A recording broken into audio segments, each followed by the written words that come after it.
आपल्या संसाराची नौका तारण्यासाठी त्याला बोलवण्याचा अधिकार त्या जीवाला राहतो. कोणत्या जीवाला? पांडुरंग. नुसतं वरून म्हणून फेकायचं नाही. काही काही माता माऊली असताना घ्या ना नाव, पटकून घ्यायचं आणि सोडून द्यायचं असं नाही. काहीतरी त्याच्यामध्ये रस असावा, गंध असावा आणि भाव असावा. तसा भाव त्याच्याकडे जर आपण दाखवला तर तो भाव त्याला त्या ठिकाणी कळतो आणि त्याच जीवाला अधिकार निर्माण होतो. कशाचा? पंढरीच्या विठ्ठला बिगी बिगी धाव रे, संसाराची नौका माझी पहिलं तिरी लाव रे.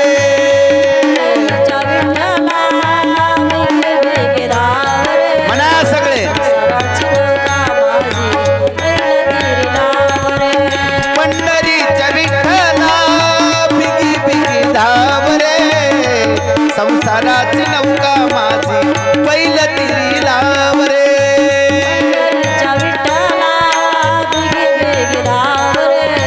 संसाराची नौका माझी पहिलं तेरी नाव रे. भजन पूजन करीतो लागू दे जळा, साधी भोळी भक्ती माझी मी साधा भोळा. साध्या भोळ्या भक्ताला तू वाट तुझी धाव रे, बिगी बिगी धाव रे. पंढरीच्या बिगी बिगी धाव रे, संसाराची नौका माझी पहिलं तेरी नाव रे.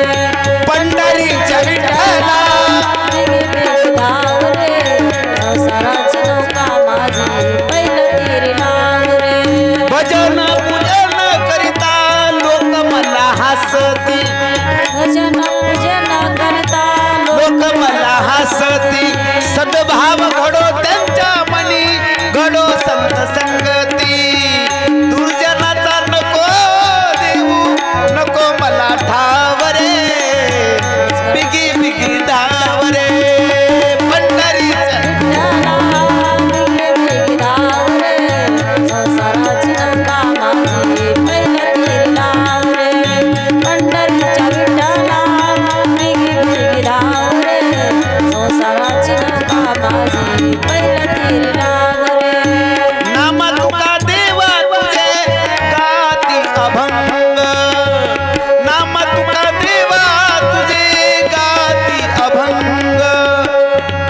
ऐकताना देवा माझे मन होई दंग. एकदा मला देवा चंद्रभागा भीमा धाव रे, बिगी बिगी धाव रे. पंढरीच्या विठ्ठला बिगी बिगी धाव रे, संसाराची नौका माझी पहिलं तेरी नाव रे. पंढरीच्या विठ्ठला बिगी बिगी धाव रे, संसाराची नौका माझी पहिलं तिरी लाव रे. एकदा तर सगळ्यांनी खाल्ल्याने एवढंच म्हणायचं. म्हणजे कुठपर्यंत आवाज जाते बघू. येरमाळ्यापर्यंत जाते का बार्शीपर्यंत का कुर्डवारीपर्यंत, पुन्हा कोणतं नाही नाही मध्ये एक आहे ना पुन्हा, का डायरेक्ट पंढरपूरच कुर्डवाडीहून तितकी लांब उडी जाईन का? मध्ये चंद्रभागा. एकदा त्याच्या नावाने अट्टहास करा म्हणा एकदा. हा पंढरीच्या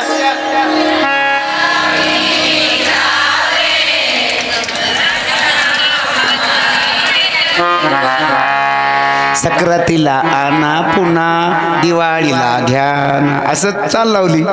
असं नका माय, आमचं ऐकायचं का? बरं बरं तुम्ही म्हणू नका आता. हा पंढरीच्या विठ्ठला बिगी बिगी धाव रे, संसाराची. मागच्याच ऐकायचं का? बघा या म्हणतात मागच्या वेळेला म्हणा लावा आपले बर का, आपले आजच्या दिवसापुरते म्हणा. पंढरीच्या विठ्ठला. कसा आवाज आहे? मागून येतय बाबा, नाही आळडले असं. आता सगळी एकदा. पंढरीच्या विठ्ठला बिगी बिगी धाव रे, संसाराची नौका माझी पहिलं तिरी लाव रे. अशी अवस्था कधी पांडुरंगाचं आपण श्रवण मनन चिंतन आणि त्याचा ध्यास घेतल्याच्या नंतर तिथपर्यंत जाण्याचा जो मार्ग आहे तो मोकळा होतो आणि एकदा मोकळा झाला रे झाला मार्ग की आपल्याला त्याच्याकडं मागायचा अधिकार निर्माण होतो। अशा याप्रमाणे द्वारकेमध्ये भगवान कृष्ण परमात्मा आपलं क्रमण करत असताना त्यांच्यावर आळ आलेला आणि त्या आळीमध्ये त्यांच्या अंतकरणाला दुखावलेली ती विचारधारा आणि ती सत्य करण्यासाठी जामवंताच्या समेत युद्धाचा त्या ठिकाणी तो प्रसंग आणि युद्ध संपल्याच्या नंतर जामवंताला दिलेलं राम रूपात दर्शन आनंद वाटला, समाधान प्राप्त झालं। परत असणारे मूळ स्वरूपात आले आणि त्या गुहेच्या बाहेर यायला लागले। त्यावेळेला जांबवंतानं आपली 18 वर्षाची कन्या जांबवंती तिचा हात पकडला, भगवंताच्या हातात दिला आणि जो सैमंतक मणी होता तोही भगवंताच्या स्वाधीन केला। भगवान कृष्ण परमात्मा 27व्या दिवशी जांबवंतीला घेऊन द्वारकेच्या वेशीपर्यंत आले आणि एक पळतच गेलं रुक्मिणी आईसाहेबाकडं। रुक्मिणी रुक्मिणी तुमचे मालक आले। रुक्मिणीला कोण आनंद झाला, आले हो आले, पण म्हणलं की रुक्मिणीचा चेहरा पडला। रुक्मिणीने विचारलं पण काय झालं, म्हणल्या कोणीतरी सोबत आहे बाबा। रुक्मिणी म्हणल्या कोण, कोणीतरी आहे बाबा। सांगणारे माणसं चांगलं सांगत नाहीत, काडीत लावायला बसलेले असतात, कोणीतरी आहे। रुक्मिणीनं अंतर्ज्ञानात पाहिलं, असू द्या म्हणले। रुक्मिणीनं आलेल्या जांबवंतीचा बहीण म्हणून स्वीकार केला। भगवंतानं तो मणी घेतला, सत्राजिताकडे गेले, तो सत्राजिताला मणी दिला। भगवंतानं दिलेला मणी त्यानं त्या ठिकाणी पाहिल्याबरोबर सत्राजिताला वाईट वाटलं। सत्राजितानं पाय धरले देवाचे। म्हणून लक्षात ठेवा, ज्या दिवसापर्यंत आपण अहंकारानं नटलो, ज्या दिवसापर्यंत आपल्याला अज्ञानानं पछाडलं आणि ज्या दिवशी आपल्याला काही कळालं, सन्मार्ग प्राप्त झाला, त्या दिवसापासून जरी आपण चुका केल्या मग मात्र क्षमा नाही। आपण त्या दिवसापासून जरी शरणागती भगवंताची पत्करली, भगवंत आतापर्यंत चुकलं, आता तुझ्या कृपेशिवाय आणि तुझ्याशिवाय या लेकराचं जीवन असह्य आहे असं म्हणून जरी आपला भाव त्याच्या चरणावर आपण ठेवला ना, देव क्षमा करतो।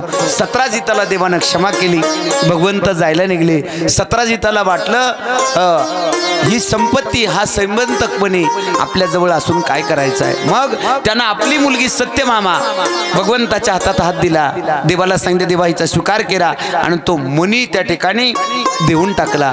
भगवान कृष्ण परमात्मा आता सत्यभामेला घेऊन आले। ते पळतच गेलं, त्याला कामच नव्हतं। इथं आरण म्हणलं तर आरडत नव्हतं, ते फक्त ते कामं करायचे नारद जे असतात ना। आणि मग रुक्मिणी आईसाहेबांना निरोप दिला। रुक्मिणीनं पाहिलं, अंतर्ज्ञानात जाणलं, सत्यभामेचा आई स्वीकार केला। भगवंतांना त्या ठिकाणी आता 3 पट्ट राण्या गेल्या। त्यांचे अधिकार कोणते, रुक्मिणी लक्ष्मी, सत्यभामा ऐश्वर्य आणि जांबवंती ऐश्वर्य आणि सत्यभामा पृथ्वी। ज्या भगवंताच्या 8 पट्ट राण्या आहेत, त्या 8 पट्ट राण्या नुसत्या नावाच्या नव्हत्या, प्रत्येकीचा एक अधिकार होता। आणि अशा 8 पट्ट राण्या भगवंताने केल्या। कोणत्या कोणत्या, रुक्मिणी, जांबवंती, सत्यभामा, मित्रविंद्या, कालिंदी, सत्या, भद्रा, लक्ष्मणा, 8 जणीचा त्या ठिकाणी समयुत विवाह पार पडला। सगळ्यात जास्त हुंडा कोणाला आला, धर्मळ्याची सत्यभामा, असंच ना। आणि मग ती सत्यभामा अहंकारानं नडली, देवाला वाटलं शेतच कुपाटी खायलं, भगवंताला ते जमत नाही। आणि मग सत्यभामा आपल्या बहिणीला म्हणायची, तुम्हाला दिलं का तुमच्या बापाने फुटका मणी, माझ्या बापानं किती दिले, असं कोण म्हणायचं। सत्यभामा असं म्हणत जाऊ नका, चांगलं नसतं। कारण ज्या गोष्टीचा अहंकार झाला त्याच गोष्टीमुळे एक ना एक दिवस आपल्याला खाली पाहायची वेळ येत असते। आणि मग भगवंताने हे जाणलं आणि सत्यभामेचा गर्व नाहीसा करण्यासाठी गरुडाला सांगितलं, उद्या सत्यभामेच्या दारात या। आणि सांज वेळेला भगवंत सांगून गेले सत्यभामेला, उद्या धर्मळ्याची कथा संपणार आहे। म्हणली मग काय झालं, म्हणले मी मोकळा झालोय, आता आपल्याला तीर्थयात्रेला जायचे, आजच सांगून आलो। बरं बरं म्हणले। आणि मग सत्यभामाना घरी शांत राहावा ना, देव सांगून गेले। मग कालिंदीच्या दारात मला तर चला म्हणले, ओग हिला नेवान चंद्रभागात बुडवा तिकडं, सगळ्या बहिणीच्या दारात, तुम्हाला नाही का म्हणले, त्या सहज म्हणायच्या नाही, मला तर म्हणले माझ्या बापानं दिला ना, असं म्हणून सगळ्यांना परेशान केलं। देवाने सकाळी दिवस निघायच्या आत गरुडावर बसविली आणि प्रवास करायला सुरुवात केली। प्रवास करत असताना प्रागज्योतिषपूर नावाच्या नगरावरून भगवंतानं गमन करायला सुरुवात केली। त्या प्रागज्योतिषपूर नगरीचा राजा भूमासूर त्यानं या पृथ्वी तलावरल्या 16,100 कुमारिका पकडून ठेवल्या होत्या, माझ्या समेत विवाह करा। त्यांनी सांगितलं सांगितलं दुष्टा, अरे तुझ्यासोबत विवाह तर लांबच राहिला, तुझा स्पर्श सुद्धा आम्ही करून घेणार नाहीत, आमचा प्राण त्यागू असं म्हणल्यामुळं त्याला क्रोध आला आणि त्यानं सगळ्या कारागारामध्ये टाकल्या होत्या. आता 16,100 जणीला कारागारात टाकलं. चौकून कुंपण होतं पण वरून मोकळं आणि मग यांचं गरुड वाहन जाऊ लागलेलं. आता 16,100 जणी दुःखात आहेत का सुखात आहेत? दुःखात. दुःखात माणूस जास्त आरडत आहे का सुखात? दुःखात. इथं सुख आहे का दुःख आहे? त्याच्याने तर आडानात काय की म्हणा का तुझी का कृपा का काय बाबा दुःख येवा. अहो आपण दुःखातच आहेत मायांनो बापांनो, दुःखातच आहेत. पण माणूस म्हणतो ना, एक अलंकार होता बघा व्याकरणामध्ये, एक धागा सुखाचा आणि 100 धागे दुःखाचे. पुन्हा अतिशयोक्ती अलंकारामध्ये एक त्या ठिकाणी विषय येऊन गेलाय. दमडीचं तेल आणलं, लांडोरणीचा पाय लागला, तेलाचा वगळ येशीला गेला आणि त्या दमडीच्या तेलात उंट नाहून गेला. कोण नाहून गेला? उंट. मामाजीची दाढी झाली, भाऊजीची शेंडी झाली. अतिशयोक्ती अलंकार. तसं आपल्या संसारामध्ये अतिशयोक्ती अलंकार, सगळे दुःखच, पण कुठंतरी सुख मिळालं की आपण त्याला भाळतो की नाही. तसं दुःखामध्ये होत्या आणि मग रोज आक्रोश करायच्या आणि तो आवाज गेला सत्यभामेच्या कानावर. सत्यभामा म्हणले आव आव वाहन थांबवण. देव म्हणले मंदिर बंद होईन. आता ह्याला न्यायचं होतं का खरंच? देव म्हणले मंदिर बंद हो द्या म्हणले. माय पण बायाचा आवाज आहे हो, धर्मळ्यात कथा चालू काय की हो. देव म्हणले नाही, त्या नाही जास्त मोठ्याने आडत. म्हणली महागल्या कडीचा आवाज यायला ऐकायचं काय? तुम्ही हसू नका. हा एकदा आपलं गोपाल कसा आवाज आहे. कोपरा पेटला बघा इकडं. आता मागून आला जे. सत्यभामेनं आपल्या मालकाला हट्ट पकडला आणि वाहन खाली घ्यायला लावलं. वाहन खाली आल्याबरोबर भूमासुरानं त्या ठिकाणी अनेक दैत्य पाठवले. भगवंताच्या समेत युद्ध होऊ लागलं. त्या युद्धामध्ये भगवंतानी ज्या भूमासुराचे सहकारी होते त्यांचा निपात केला. भूमासुराच्या कानावर वार्ता केली. स्वतः भूमासुर आला आणि शस्त्र भगवंताच्या वर आघात करू लागला. भगवंताई शस्त्राचा आघात करू लागले. परिणाम भगवान कृष्ण परमात्मा घायाळ झाले आणि धारातीर्थी पडले. मूर्छांगत अवस्था प्राप्त झाली आणि मग आता सत्यभामेच्या नेत्रातून अश्रू गळू लागले. सत्यभामा हळूच खाली बसल्या आणि कानाजवळ म्हणतात, अहो मी तर तुमचा पराक्रम ऐकलेला आहे, तुमच्या सामर्थ्याची तिन्ही लोकात वा आणि तुम्ही तरी या ठिकाणी धारातीर्थी पडलात. काय बघता, मारा त्याला. असं म्हटल्याबरोबर भगवंताने क्षणाचाही विलंब केला नाही. सुदर्शन चक्राला आज्ञा दिली. त्या भूमासुराचं शिर धडापासून वेगळं केलं. उंच गरगर ते शिर गेलं आणि दंदरीनं आदळलं. सगळ्यांना आनंद झाला आणि गजर केला. दुष्ट आणि दुष्ट वृत्ती संपली की आनंद झाला पाहिजे. तसा आनंद झाला आणि मग सत्यभामेला घेऊन भगवंत असणारे ते नगर फिरण्यासाठी गेले. त्या नगराचे त्या ठिकाणी रचना सांगितली. त्या भूमासुरानं किल्ले, कोट, कडे, पक्षी सुद्धा त्या प्रागज्योतिषपूरवरून जात नव्हते. एवढं त्यानं तटबंद केलेलं होतं. भगवंत सत्यभामेला दाखवत असताना कारागृह मोकळं केलं. 16,100 जणी बाहेर आल्या, मुक्त झाल्या. भगवंतानं सांगितलं जात आपापल्या घरी. त्या 16,100 जणींना सांगितलं देवा आम्ही आता आमच्या गावी जाऊ शकत नाही का? आम्हाला कुणाला 6 महिने झालं, कुणाला 3 महिने झालं. देवा समाज आम्हाला मान्य करणार नाही, आई वडील आमचा स्वीकार करणार नाहीत, नको जायला देवा. देवानं सांगितलं आता तुम्ही मुक्त झालात, जा. त्यांनी म्हणायचं देवा आम्ही जाणार नाही. मग 1-2 वेळेला झाल्या सत्यभामा म्हणतात, अहो तुम्हाला कळतं का? देव म्हणले काय झालं? त्या किती रडायल्यात, किती विनंती करायल्यात. भगवंत म्हणले मला काय करायचं? तसं नाही, तुम्हाला दुसऱ्याचं दुःखच कळत नाही असं कोण कुणाला म्हणायली? सत्यभामा सत्याला म्हणायली. सत्य वेगळा होता महाराज. सत्यम परम धीमई. जो सत्य आहे आणि खरा आहे त्याला सत्यभामा सांगते तुम्हाला काही कळत नाही. म्हणजे नका कळू दे. मग त्यांनी हात जोडले सगळ्या 16,100 जणीनं आणि भगवंताची प्रार्थना केली. तुम्ही हो माता पिता, तुम्ही हो बंधू सखा, तुम्ही हो प्रिया मम देवो देवो, तुम्ही हो माता पिता, तुम्ही हो. अशी प्रार्थना केल्याबरोबर सत्यभामेच्या नेत्रातून अश्रू आले आणि सत्यभामा म्हणतात, अहो किती तुमची विनंती करतात, किती तुम्हाला त्या ठिकाणी आत्मीयतेनं आपलं मानायला तयार आहेत. करा ना त्यांचा स्वीकार. आणि देवाला तेच पाहिजे होतं. म्हणले काही हरकत नाही. आणि जा म्हणले आता द्वारकेला. माझ्या रुक्मिणी आई साहेबांनी अंतर्ज्ञानातून जाणलं, द्वारका नगरी सजवली आणि 16,100 बहिणीचा काय केला, स्वीकार केला. आता भगवंताचे एकूण पत्न्या किती झाल्या, 16,100. मनातली सोडा, धरा पंढरीची. जायचं का उद्या मग कीर्तन झालं? कोण कोण येणार? पण माझं तिकीट काढावं लागेल ना काढताना. हा नाही तर पहाट इथं महाराजाने लईच उशीर लावला. सकाळी रुक्मिणी राणी काढी ती पाणी का बर चुळबुळ, उठा की देवा पहाट झाली करा की अंघोळ. त्यानं म्हणायचं अगं झोपू दे ना, उशीर केला महाराजांनी. तुम्ही म्हणायचं उठा की देवा पहाट झाली करा की अंघोळ, काढी ते झाडून टाकी ते सडा भरी ते रांगोळ, उठा की देवा पहाट झाली करा की अंघोळ, उठा की देवा पहाट झाली करा की अंघोळ. चांदीचे ताट सोन्याचे पाट बुक्का निर्मळ, उठा की देवा पहाट झाली करा की हो अंघोळ. उद्या बर का सगळे लवकर उठा. आपल्या दारात देव येणार आहे असा अंतकरणातला सत्यभाव निर्माण करा. सडा स्मार्जन रांगोळी अगदी प्राफुल्य मनस्वी त्या ठिकाणी सदाचाराचा भाव. जणू काही भगवंता तू खरंच येणार आहेस अशा वरतीनं उद्याचा जो आनंद आहे. कारण वैकुंठी तो आयुष्य नाही. जसं प्रसादात आहे तसं या सुका कारणे देव वेडावला, वैकुंठ सोडून उद्या सकाळी धर्मळ्यात अवतरला. अशी अवस्था झाली पाहिजे.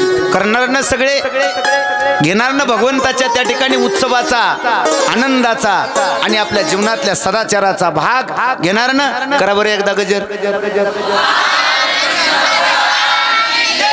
जास्त आमच्या महागल्याचाच आला. त्या म्हणल्या ना महाराज आता एक गुंटा इकडंच घ्या आणि इकडंच राहा. मी म्हणलं बरं बरं. असो भगवंताच्या त्या आनंद उत्सवामध्ये जीवानं ज्यावेळेला सहभागी घेतल्या जातं त्यावेळेला द्विगुणित आनंद असतो. तसं भगवंतानं 16,108 जणीचा स्वीकार केला आणि भगवंताच्या एका पत्नीला 10 मुलं आणि एक मुलगी. किती मुलं एका पत्नीला? 10. पत्नी किती? 16,108. घरी गेल्याच्या नंतर त्याचं गणित लावा. आणि भगवंताचा असा कुटुंब कवीला थोर असताना जांबवंतीचा साम नावाचा मुलगा अतिशय त्या ठिकाणी सुंदर होता. म्हणून कृष्णाच्या मुलानं त्याला एके दिवशी काय केले, स्त्री वस्त्र परिधान केले आणि त्याच्या पोटाला चिंध्या गोंधळून गरोदरपणाचं नाटक करून प्रभास नावाचं क्षेत्र आजही आहे त्याही काळात होतं. त्या प्रभास नावाच्या क्षेत्रावर काही 7 ऋषी आलेले होते आणि त्या संताची साधूची निंदा छळ म्हणून त्या कृष्णाच्या मुलांनी त्या साम नावाच्या मुलाला त्या साधूच्याकडे नेलं आणि कृष्णाचे मुलं म्हणतात वारकरी बाबा आमच्या या स्त्रीला पुत्र होईल का कन्या होईल. ते अंतर्ज्ञानी होते मायबापानो. म्हणून लक्षात ठेवा, विनाश काले विपरीत बुद्धी. देवाचे जरी लेकर असले ज्यावेळेला विनाशकाळ जवळ येतो त्यावेळेला अशा विपरीत बुद्धी सुचतात. म्हणून विपरीत बुद्धी सुचली आणि मग त्या साधूनं अंतर्ज्ञानानं पाहिलं, अरे देवाचे मुलं आहेत पण भगवंताचा अवताराचा त्या ठिकाणी वेळ संपत आलाय. आता यादवांची त्या ठिकाणी यादवी माजेल आणि त्यांच्या कुळाचा गांधारी आईनं दिलेला जो शाप आहे त्या शापाप्रमाणे आता यादवांचा नाश होणार आहे. म्हणून त्या मुलांना त्या ठिकाणी हे कर्तृत्व अंगीकारले. त्या ऋषीनं आपल्यात पाणी घेतलं आणि सांगितलं, तुमच्या या स्त्रीला पुत्रही होणार नाही आणि कन्याही होणार नाही. हिला मुसळ होईल आणि तुमच्या सगळ्या यादव कुळाचा नाश करेल असा शाप दिला. ते मुलं परत आले आणि त्यांनी ते वस्त्र त्या ठिकाणी काढले आणि त्याच्यातून मुसळ निघलं. ते लेकरच महाराज त्यांनी त्याचे तिळी तिळी तुकडे केले आणि समुद्रात टाकले. ते समुद्रात तुकडे टाकलेले वाहत वाहत कडीला आले. त्याचं किरात नावाचं गवत उगवलं. ते गवत असणारं टोकाला अंकुचीदार आहे आणि खालचा भाग जड असणारा अशा प्रकारचं ते गवत उगवलं. इकडं भगवंताच्या लक्षात आलं की आता आपलं जवळजवळ अवतार कार्य संपत आलंय. पण भगवान कृष्ण परमात्मा सर्व आपल्या पत्न्यांचं मनोरथ जाणून भगवंत 16,108 घरी रोज असायचे. किती घरी? 16,108 घरी. कुठं लेकराला दप्तर भरायलेले, कुठं बिस्किट खाऊ घालायलेले. ही माया का सोडली का कुणाला? आणि मग भगवंताचं त्या ठिकाणी हे अनेक संसाराचं व्यतीत पण माझ्या नारदानं पाहिलं. नारदाला वाटलं काय मजा आहे, किती आनंद आहे. म्हणून एके दिवशी नारद भगवंताच्याकडे आले. म्हणतात देवा तुम्हाला 16,108 आहेत, आम्हाला एखादं तरी द्या. कृष्णानं सांगितलं नारदा हे भजन पूजन चांगले, नका संसाराच्या राड्यात पडू, तुम्हाला माहित नाही. नारद म्हणले देवा तुम्ही कवाय असंच करतात. पुन्हा विनंती केली, हट्ट पकडला. मग कृष्णानं सांगितलं बाबा 16,108 आहेत आमचे, जा जिथं आम्ही नसतो तिथले घेऊन जा एखादी. नारदाला वाटलं खरंच देव म्हटले आणि खरंच देवाचं मन मोठं आहे. नारद प्रत्येकीच्या घरी देव त्या ठिकाणी ज्यावेळेला नारद जायचे त्यावेळेला देव कुठं नाश्ता करायलेले, कुठं काम करायलेले, कुठं देवपूजा करायलेले, कुठं लेकराला थापटायलेले. कोण? कृष्ण. एक घर रिकामा नाही. नारदाला वाटलं ह्या घरी नसल देव, त्या घरी नसल, त्या घरी नसल. कदरून गेले नारद. आणि मग शेवटचं घर राहिलं, तिथं दोघच होते, कृष्ण आणि मालकीन. आणि मग तिथं नारदाने आतून पाहिलं, देव दिसलेच नाही. नारदाला वाटलं हे घर रिकामच आहे. पण तिथं वास आला नारदाला. कशाचा? दोनच तोंड. खिचडी आधीच झालती, फक्त तळायची राहिली होती.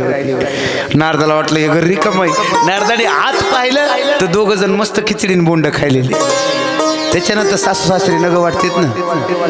दोन तोंड असले की मजा. बरं का पप्पाळ साहेब, दोनच तोंड त्याचं नाव घ्यावं लागेल. नारदाने 108 घर पाहिले. आता देव कुठं असल नसल अशी शंका आहे का? विठ्ठल जळी स्थळी भरला, रीता ठाम नाही उरला. नारद परत आले. परत आल्याच्या नंतर नाराज झाले. नारद कम्यक नावाच्या मनात गेले.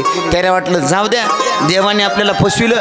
तिथं एक कुंड होतं. कुंड वाटलं आता त्या ठिकाणी स्नान करावं. मग नारदाने त्या कुंडात उडी मारली. उडी मारणं आणि वर येणं. एक शेंडी होती तर 2 शेंड्या अशा लघु हलायल्या.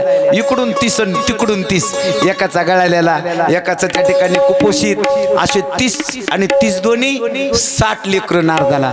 बाबा बिस्किटचा पुडा द्या, बाबा आंगड, बाबा टोपड. नारद गळून गेले. नारद म्हणले पहिलंच बरं होतं ना. आणि मग अशी दशा झाल्याच्या नंतर नारदाच्या मुखात जे होतं ते बंद झालं.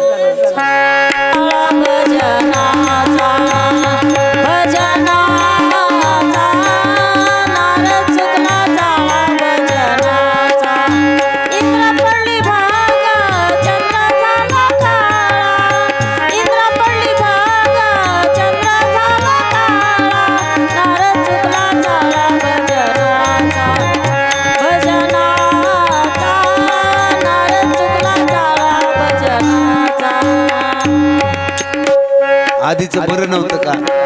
भजन पूजन केलं तर समाधान होतं. आता हे आण ते आण ते आण ते आण. संसारात सुख आहे का? सुख पाहता जवा पाडे आणि दुःख कशात? संसारात. त्या मंडपात आल्याच्या नंतर ठीक आहे, पाय दुखत असते, कंबर दुखत असेल, पण हा आनंद पुन्हा जीवनात आहे का? खरंच सांगा. म्हणून लक्षात ठेवा, नारद चुकला चाळा भजनाचा, भजनाचा. नारद चुकला चाळा भजनाचा. इंद्रा पडले भग, चंद्र झाला काळा. आणि या संसाराच्या घोळामुळं नारद चुकला चाळा भजनाचा. नारदाला कंटाळा आला आणि देवाकडे गेले. देवा जशाचं तसं करा. देव म्हणतात तुम्हाला सांगितलं होतं, आता कधी म्हणणार नाही, मनात सुद्धा विचारणार नाही. पुन्हा नारद जशाच्या तसे झाले. एकच शेंडी झाली. आणि एक शेंडी झाल्याच्या नंतर नारदाला असं वाटायचं माझी फजिती करतोय, तुझी फजिती करतो. म्हणून नारदाने एके दिवशी सत्यभामेचं घर गाठलं. आणि नारद आल्याबरोबर सत्यभामानं आदरातिथ्य केलं आणि विचारलं, सत्यभामा मालक म्हणले आज केजला गेलेत, परत लवकर येणार नाहीत. नारदाला वाटला तर आवरून घ्यावा. मग नारदाने सांगितलं सत्यभामा मी रोज तुझ्या द्वारकेत येतो हो, पण मला तुझं फार दुःख वाटतं. ते म्हणले कसं काय?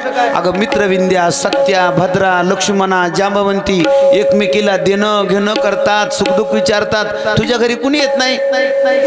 सत्यभामा म्हणली नाही ना हो. मग नारद म्हणतात तुझ्या घरी यावंसं वाटतं का तुझ्या बहिणीनं? ती म्हणली हो, पण मला कळतच नाही. म्हणली काय करू? म्हणले मी आहे ना कळवायला, कळ लावायला आहे ना. म्हणली हो, तुम्ही जर सांगितलं तर करते. मग म्हणले हातात तांदूळ घे, हळद कुंकू आहे, चल देवघरा पुढं. नेलं देवघर पुढं. म्हण मी संकल्प सोडते, माझी आवडती वस्तू दान केली. असा संकल्प सोडणं. न बोल के बडे न कळे कानोबाचे कोडे. देव पाठीमाग. नारदाने त्या ठिकाणी दंडाला पकडणं स्वर्गाला घेऊन जाणं. आणि मग आरडायली माय कथा होती तर नाही हो, आरडायली ना आता गजर करू वाटायले तर महाराज कुठे कसं असं येतंय. आणि मग सत्यभामा म्हणते आव त्याला आणा, आव त्याला ना. नारद म्हणले कसं त्याला आणा? तुला तुझ्या बहिणी घरी आवडतात ना सवती? हो म्हणली. बरं बरं. स्वर्गाला नेले. आणि संध्याकाळी तर पारिजातकाचं वर्ष वृक्ष सत्यभामेच्या दारात. पहाट तर फुलाचा सडा आणि त्या फुलाचा वास मित्रविंद्याला, कालिंद्याला, सत्याला, भद्राला एकमेकीला पहाट उठल्यामुळे माया फुलाचा वास कुठं यायलाय ग?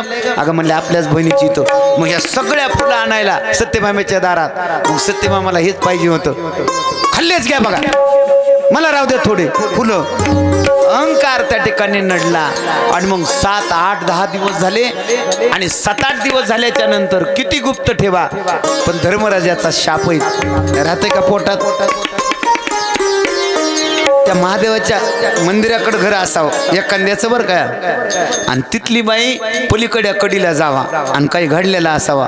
2-4 ठिकाणी मधी बसती आणि तिकड्या कडीच्या बाईला म्हणते मी तुला सांगायले बरं का, कुणाला सांगितलं नाही. आणि गावात किती पेरलेलं असतंय. स्त्रिय चरित्रम पुरुषस्य भाग्यम न जाणवती देवती कुतः. अशा प्रकारे त्या ठिकाणी पत्ता लागला. कुणी बांगड्या मागसार, कुणी पदर खोस. आणि सत्यभामेच्या दारात तुझाच आहे का? तुझ्याच बापाने हुंडा दिला का? आमचा नाही का? असंख्य प्रकारच्या त्या बाया बोलू लागल्या. सत्यभामेला रडू येऊ लागलं, दुःख होऊ लागलं. नारायण नारायण. नारदाला पाहिल्याबरोबर गळाच काढला. आणावं त्याला आणा. नारद म्हणजे एवढा सोपं आहे का त्याला आणायला? मग तिला गर्व कशाचा झालता? सोन्याचा. तुला करावी लागल. सोन्यानं तुझ्या देवाला, तुझ्या मालकाला तुला परत घ्यावं लागल. करते. आणा म्हणली वाड्यात. नारद म्हणली वाड्यात नाही, तुला चौकात तुला मांडली. एका पारड्यामध्ये देवाला बसवलं आणि एका पारड्यात तिचं मंगळसूत्र सोडता. किती अलंकार असतील.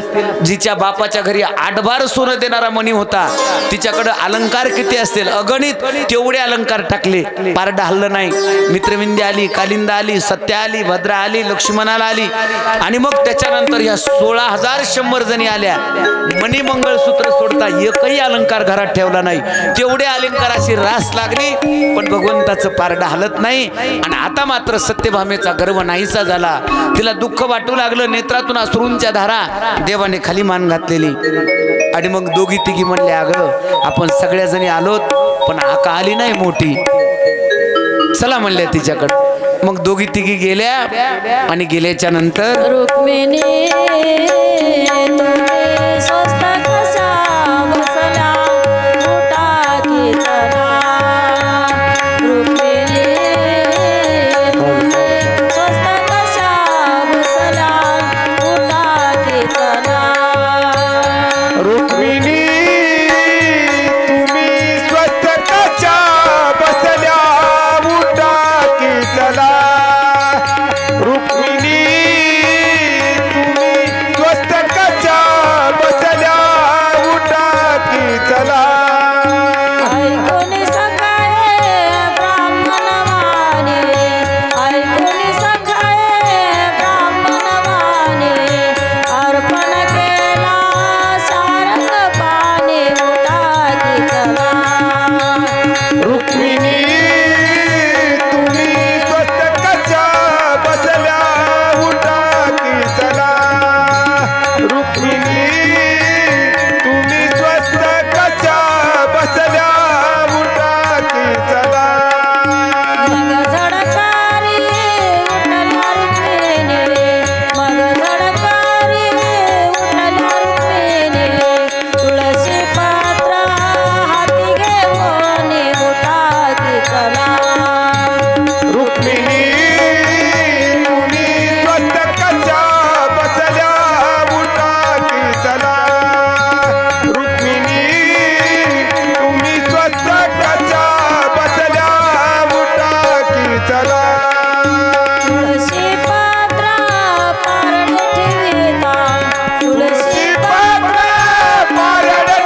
त्या बहिणीने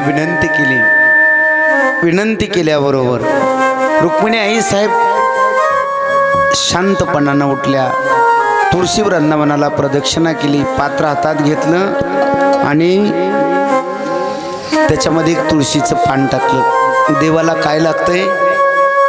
जर काही नसल तर तुळशी दल, जर काही नसल तर तुळशी, आणि घरात सगळं असूनही तुळशीचं दलच वाहिलं तर त्याला सगळं कळत नाही. ते का आंधळा आहे का? भाव तर महत्वाचा आहे, पण त्या भावाच्या पाठीमागं त्यानं जे दिलंय हे कुणाचं आहे? सगळं कुणाचं आहे? हा, त्याचंच आहे सगळं. आपलं काय सांगा ना, पंचप्राण त्याचा मालक तेच, आत्मा तोच आहे. मग आपलं काय? ही जागा का? तिशी ऐकलं ना, ही पृथ्वी कुणी स्थापन केली? त्यानं. मग 10 गुंठ्यानं 25 एकरनं लय आपण मोठे झालो का? भल्या माणसा नको अभिमान करू, नको अभिमान करू, भला मानसा. नको अभिमान करू, भला मानसा. नको अभिमान करू भल्या माणसा. थोडं राहिलं बघा, आणि तुला तर थोडं आता जावाई करायचं तुमच्या मागं गावतो.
त्याला वाटले माणसालाच म्हणली नको अभिमान धरू भल्या माणसा. त्याच्यात आपण सगळेजण आलो.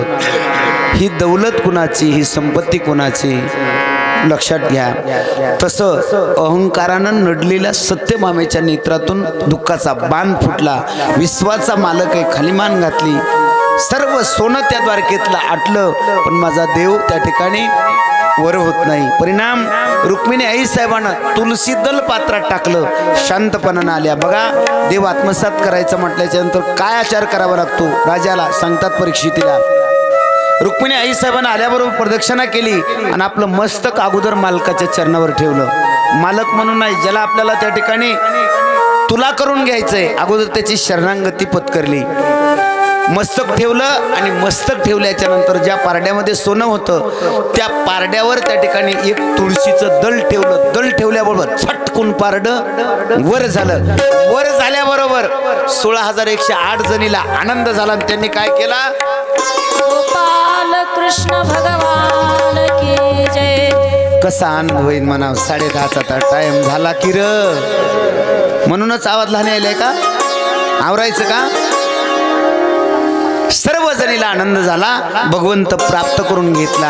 आता भगवंत त्या ठिकाणी मनामध्ये ठरवतात आणि इकडं दशमस्कंद आणि दशमस्कंदातला पूर्वार्ध आणि पूर्वार्धातला उत्तरार्ध इथपर्यंत आला.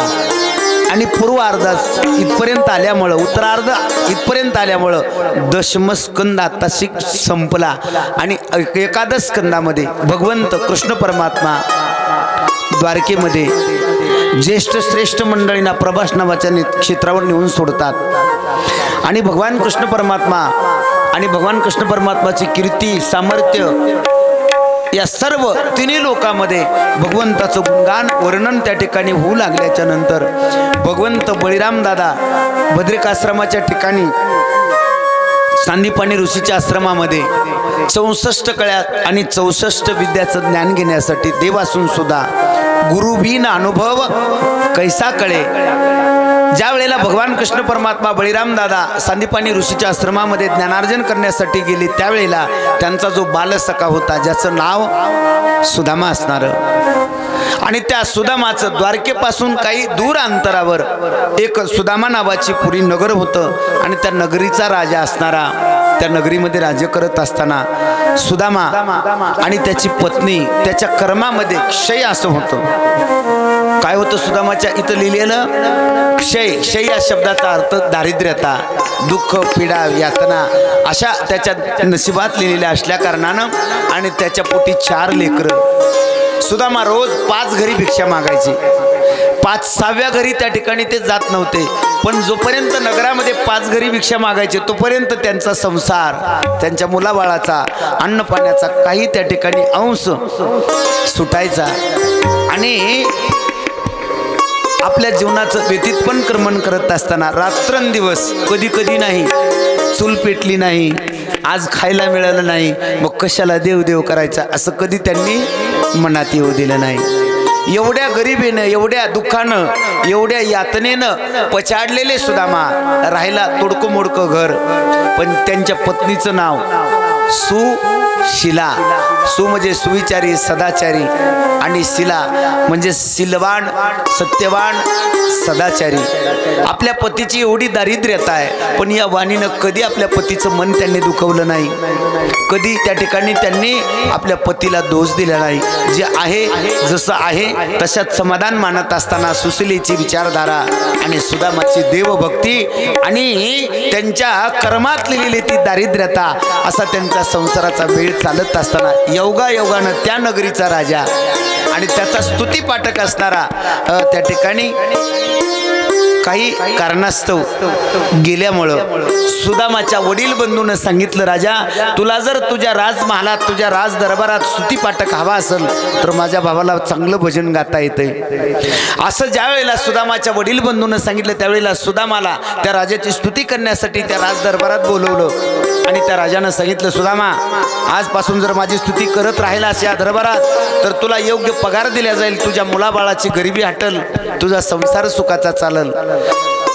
असं म्हटल्याबरोबर सुदामाने याला म्हणतात भक्ती याला म्हणतात प्रेम याला म्हणतात भगवंताच्या बदल असणारी निष्ठा। सुदामानं सांगितलं राजा माझ्या मुलांना नाही अन्न प्राप्त झालं तरी हरकत नाही माझे मुलं अन्न करून जरी त्या ठिकाणी माझ्या डोळ्यासमोर गतप्राण झाले तरी चालेल पण मी श्रीमंताची किंवा इतरांची स्तुती करणार नाही देवा। राजा का ज्याचं त्या ठिकाणी मी भजन गातोय जो विश्वाचा धनी ज्याच्या हातात वृक्षाचं पान हलवायचं का नाही ज्याच्या हातात राजा तुझा आणि माझा श्वास बंद करायचं का नाही त्या परमपिता परमात्म्याशिवाय मी कुणाचंच त्या ठिकाणी गुणगान करणार नाही स्तुती गाणार नाही असं ठामपणानं ज्यावेळेला राजाला सांगितलं त्यावेळेला त्या राजाला क्रोध आला आणि राजानं सर्व नगरामध्ये दंडी पिटवली। उद्यापासून सुदामाला या नगरीमध्ये जर कोणी भिक्षा मांडली तर त्याला या नगरीतून बाहेर काढल्या जाईल त्याला शिक्षा केली जाईल अशी दवंडी पिटवल्याच्या नंतर दुसऱ्या दिवसापासून मात्र आता सुदामाचे दिवस वाईट आले। मायबापांनो लक्षात ठेवा क्षय लिहिलेलं होतं आपल्या जीवनामध्ये आपल्या व्यवहारामध्ये आपल्या संसारामध्ये जर आपल्याकडं काही त्या ठिकाणी दुःख व्यथा चिंता असतील आपला काही मार्ग चुकलेला असेल बरं का नाना फक्त 2च या पृथ्वी तलावर आपले ते मार्ग आपलं दुःख आपल्या व्यथा नष्ट करू शकतात कर्म बदलू शकतात आणि त्या 2 व्यक्ती पहिली व्यक्ती संत आणि दुसरी व्यक्ती देव। म्हणून अशा चरित्र रूपानं अशा नाटक रूपानं जरी आपल्याला संतत्व आणि त्याचं दास्यत्व करायला प्राप्त झालं तर आपण दृढ विश्वास ठेवायचा। आता भगवंतानी जे अवतार घेतले आणि अवतार घेऊन भगवंतानी काय केल्या लीलाच केल्या. भगवंताने तुमच्या आमच्यासाठी नाटकच केलं. नाही तर रामप्रभूची सीता हरवल्याच्या नंतर देव रडत असतो का? रडत असतो का? कृष्ण देवकी आईच्या पोटी जन्म घेतोय, यशोदा आईकडे जात असतोय का?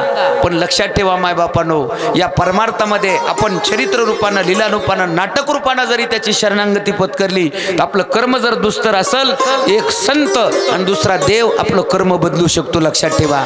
आपल्या कर्मानुसार तर आपल्याला त्याचे फळं भोगावेच लागतात, पण कर्माची वाट जर त्या ठिकाणी साफावीशी वाटत असेल तर संत शरणाला जा, शरण संताला जा, शरण देवाला जा. श्रीमंत पाहुणे, मंत्री, आमदार आहेत म्हणून त्या ठिकाणी त्यांची वाहवा करू नका. वाहवा करायची असेल तर माझ्या परमपिता परमात्म्याची करा, त्याचं दास्यत्व करा, त्याचे पाय धरा आणि जीवनाचं साफल्य करा. अशा प्रकारे सुदामानं सांगितल्याच्या नंतर राजानं क्रोधानं सुदामापुरीतली भिक्षा बंद केली. आता मात्र सुदामाचे दिवस पहिल्यापेक्षा अगदी त्या ठिकाणी वाईट आले. सुदामा परनगरात जाऊ लागले आणि 5च घरी भिक्षा मागायची. भिक्षा जर कोणी नाही वाढली तर सुदामाने 2-2 दिवस त्या ठिकाणी त्या नगरात राहायचं आणि कधी कधी रिकामी झोळी घेऊन आपल्या घरी यायचं. पण कधी पत्नीनं सुदामाला दुखावलं नाही. जेव्हा केव्हा ते बाळ झोपी जायचे तेव्हा कधीतरी सुदामाच्या पत्नीनं बोलून दाखवायचा, हो आपण कोणत्या जन्मामध्ये पाप केलं असेल की या जन्मामध्ये आपल्या वाईट कर्मामुळं आपल्या या 4 लेकरांना उपाशी झोपायची वेळ येते. असं बाळ झोपी गेल्याच्या नंतर दुःख बोलून दाखवायचे.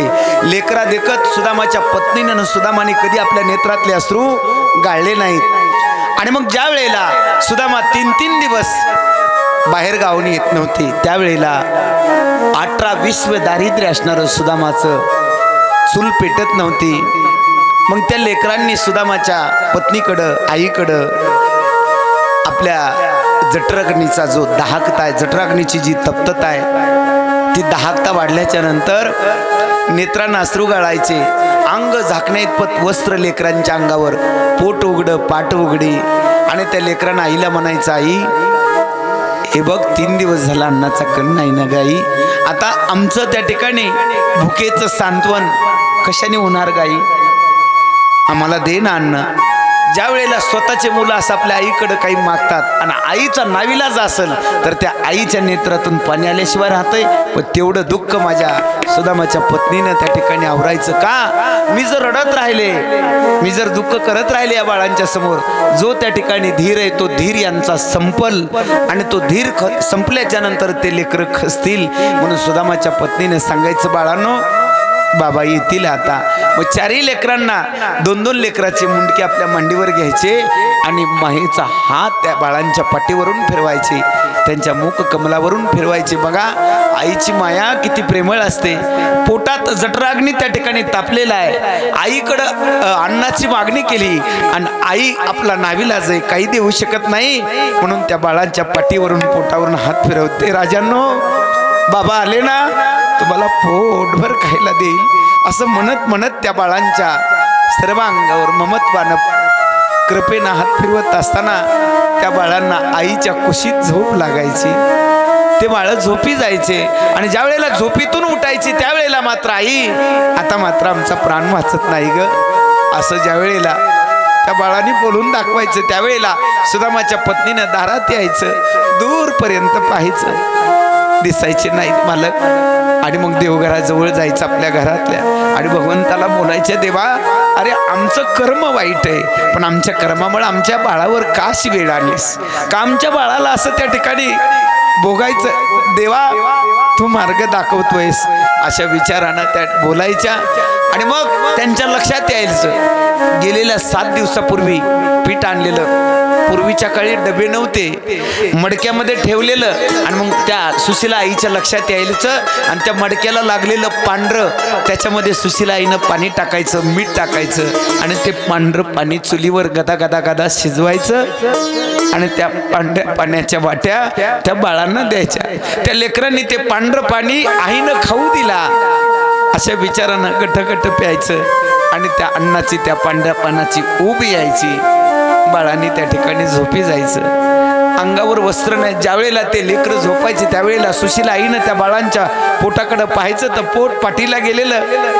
मनामध्ये विचारायचा, देवा अरे आमचं पाप असल, देवा आमच्या पती पत्नीचं कर्म वाईट असल, पण भगवंता या बाळाचा काय अपराध आहे? त्यांना 3-3 दिवस देवा अन्न मिळत नाही रे, असं त्यांच्या जीवनामध्ये दुःख येऊ देऊ नको, अशा विचारानं त्या ठिकाणी त्यांचं मन दुःखांकित व्हायचं. आणि मग सुदामा रात्रीच्या वेळेला आल्याच्या नंतर, बाळ शांत झोपी गेल्याच्या नंतर सुशीला आपल्या पतीशी संवाद साधायच्या, का हो तुम्ही नेहमी द्वारकेच्या राजाचं गुणगान गाता, तो दिनाचा बंधूही अनाथाचा नाथ आहे, असं अनेक वेळेला मी तुमच्या मुखातून श्रवण केलं. मग मी म्हणते तुम्ही तुमचा सखाय मित्र आहे आणि दिनाचा बंधू आहे ना, त्याच्या भेटीला का जात नाहीत? सुदामा निरुत्तर व्हायचे. सुदामा काही बोलत नव्हते. 1 वेळेला झालं, 2 वेळेला झालं, आणि मग 3ऱ्या वेळेला ज्या वेळेला सुशीला आई बोलतात, का हो जा ना, तुमचा बालसखाय आणि तुम्हाला वाटत असेल ही तुमची पत्नी, तुम्ही द्वारकेला जावं, तो मित्र आहे, तो राजा आहे, त्याला तुम्ही काहीतरी मागावं, या हेतून म्हणत नाही हो. पण तो त्या ठिकाणी दिनाचा नाथ आहे, अनाथाचा बंधू आहे आणि तुमचा बालसखाय. माझी एकदा इच्छा आहे की तुम्ही एकदा त्याला त्या ठिकाणी भेटावं आणि त्याची कृपा प्राप्त करून यावी. असं ज्या वेळेला सुशीला आईनं अनेक वेळेला बोलून दाखवलं, त्यावेळेला सुदामानं आपलं तोंड उघडलं आणि सुशीलाला सुदामा बोलतात, सुशीला अगं मला का माझ्या बालसखा असणारा परमपिता परमात्मा आणि द्वारकेचा राजा माझा गुरुबंधू, त्याला का भेटायला जावंसं वाटत नाही का? असे शब्द ज्यावेळेला सुदामाच्या मुखातले ऐकले त्यावेळेला सुशीला आईला कोण आनंद झाला. आणि सुशीला आई बोलतात, मग का जात नाही? त्यावेळेला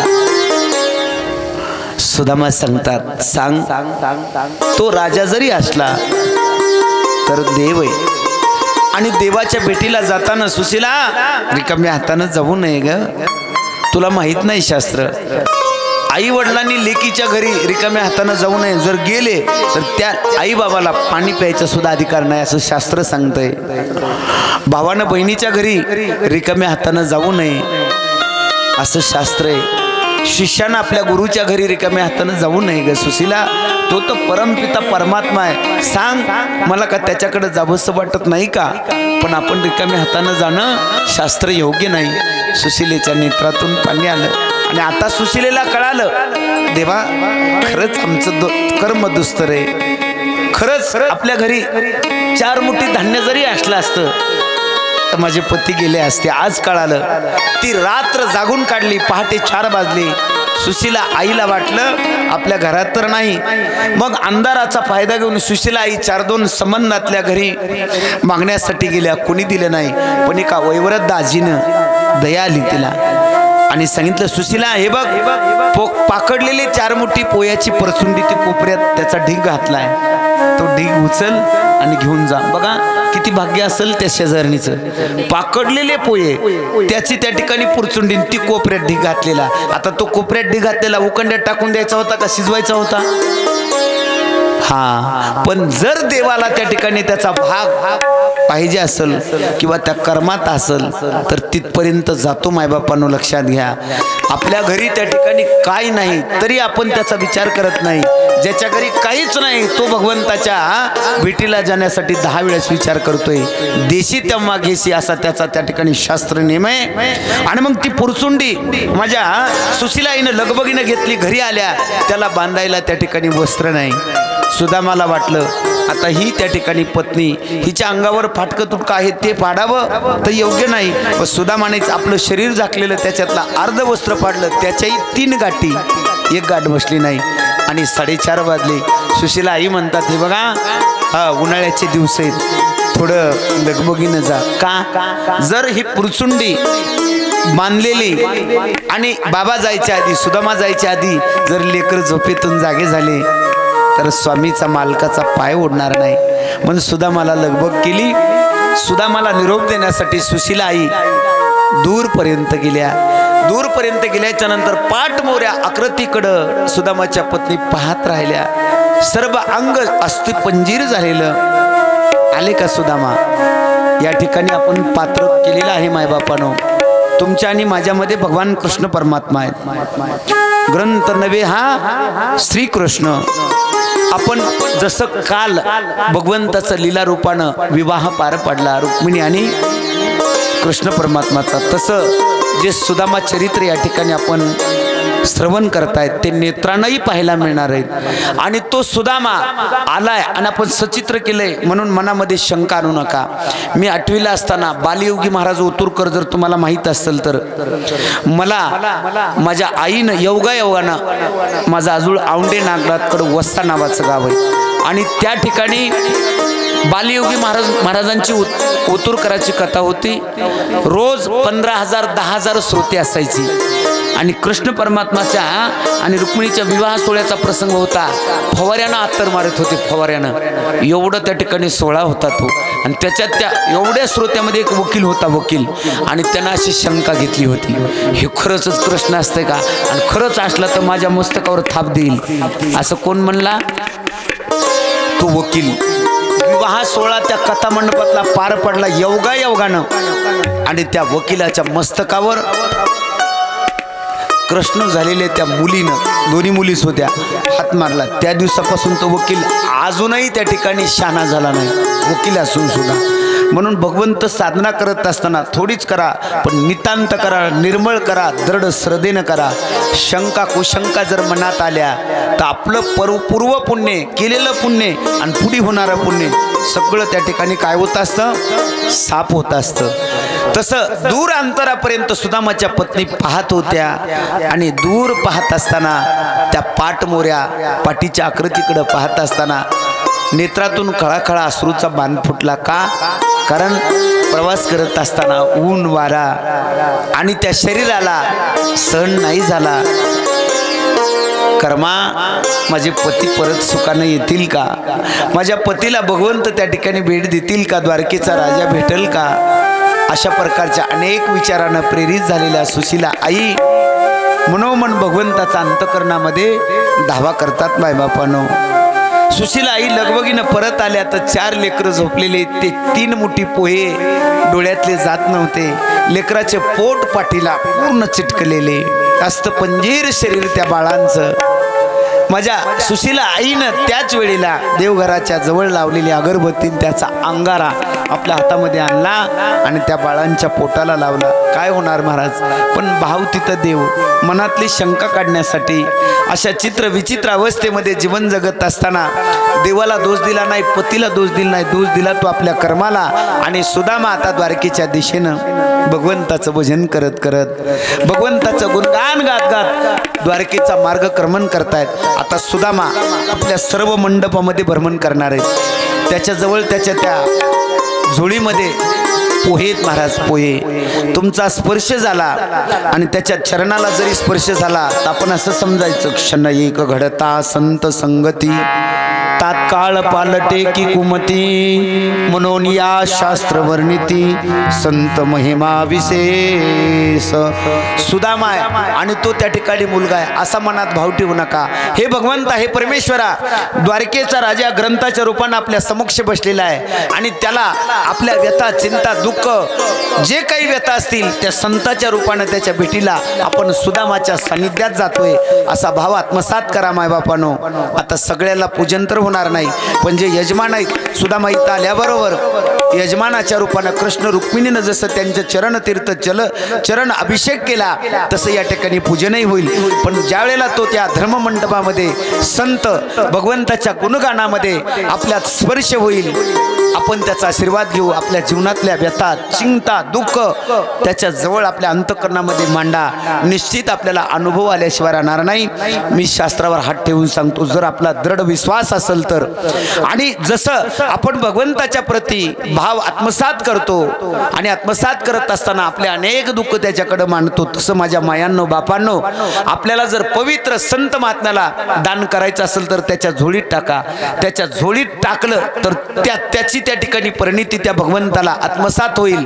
टाकाच असं नाही, पण दर पे तुम्हारा एक जोगी आया, नहीं खाली हाथ उजाने पाया, ईश्वर को ही मैंने बताया. असा भाव उठाला. त्यानं जर ठरवलं तर आपण म्हणतो ना साध्या भाषेत, भगवान अपना सबर देखते है, जब सबर अपना मिठा होतय वो छप्पर पहाड के देता है. म्हणून लक्षात ठेवा माय बापानो. आता सुदामा द्वारकेच्या मार्गक्रमणामध्ये वाऱ्यानं उन्हानं आणि भुकेनं व्याकुळ झालेलं सर्व शरीर असणारं त्या ठिकाणी त्याचं चळचळ कापू लागलेलं आहे. आणि मुकामादलं मात्र भजन नाही. भजन करत करत सुदामा येतात. श्री कृष्ण गोविंद हरे मुरारे, श्री कृष्ण गोविंद हरे मुरारे, हे नाथ नारायण वासुदेव. सर्वांनी आपापल्या जवळ जी दक्षिणा असेल, रुपया असेल, 10 रुपये असेल, त्याला पायाला स्पर्श करा. हे नाथ नारायण वासुदेव, श्री नाथ नारायण वासुदेव, हे नाथ नारायण वासुदेव, हे नाथ नारायण वासुदेव, जाधव हे नाथ नारायण वासुदेव. श्री कृष्ण गोविंद हरे मुरारे,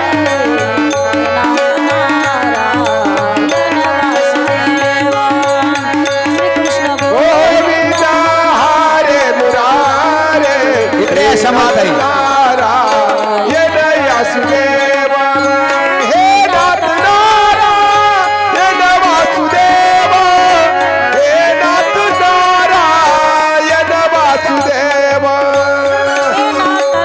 नारायण वासुदेव. म्हणा म्हणा, हे नाथ नारायण वासुदेव. श्री कृष्ण गोविंद हरे मुरारे, हे नाथ नारायण वासुदेव. श्री कृष्ण गोविंद हरे मुरारे, नारायण वासुदेव.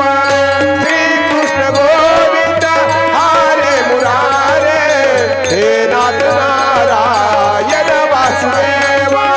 श्री कृष्ण गोविंद हरे मुरारे, हे नाथ नारायण वासुदेव.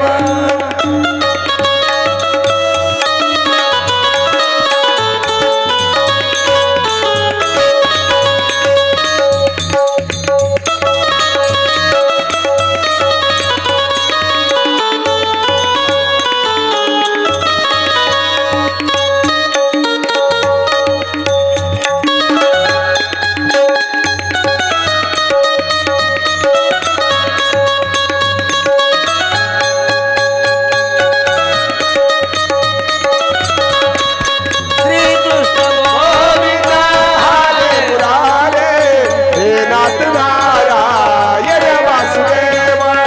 श्री कृष्ण गोविंद हरे मुरारे, हे नाथ नारायण वासुदेव, हे नाथ नारायण वासुदेव, हे दमसे म्हणा जरा व्यवस्थित म्हणा.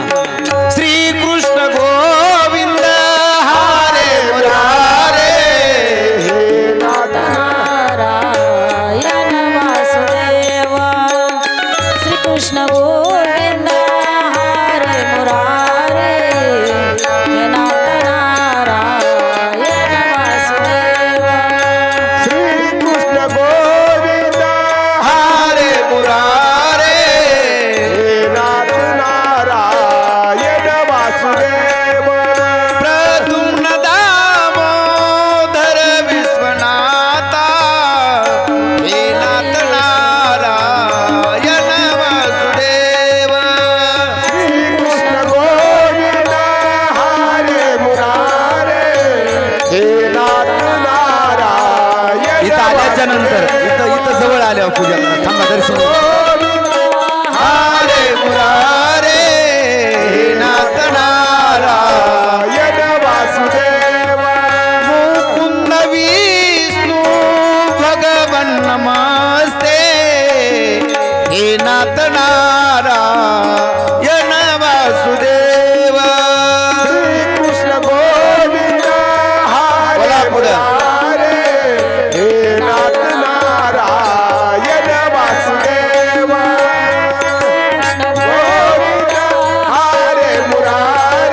द्वारकेमध्ये ज्या वेळेला सुदामा पोहोचले त्यावेळेला भगवान कृष्ण परमात्माच्या द्वारकेच्या वेशीपर्यंत पोहोचल्याच्या नंतर सुदामाच्याकडे पाहून त्या द्वारकेतले लोक हसू लागले. सुदामानं त्यांच्या हस्त्याकडे लक्ष दिलं नाही.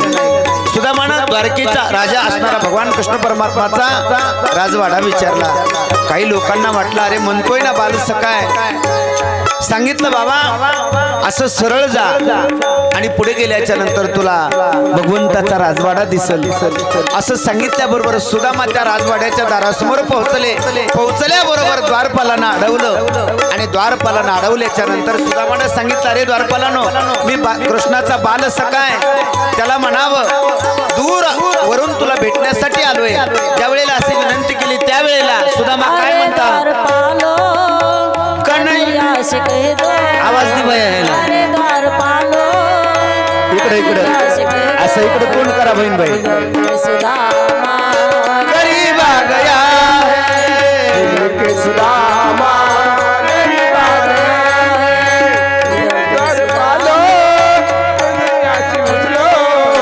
अरे द्वारपालो पांजणी होता पांजणी आपल्या घरच्या पांजणी पाच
प्रकारची विनंती केली. टाळवाज हळूहळू ज्या वेळेला सुदामाने त्या द्वारपालांच्याकडे अशी विनंती केली त्यावेळेला भगवान कृष्ण परमात्मा स्वर्ण मंचकावर पोहोडलेले होते.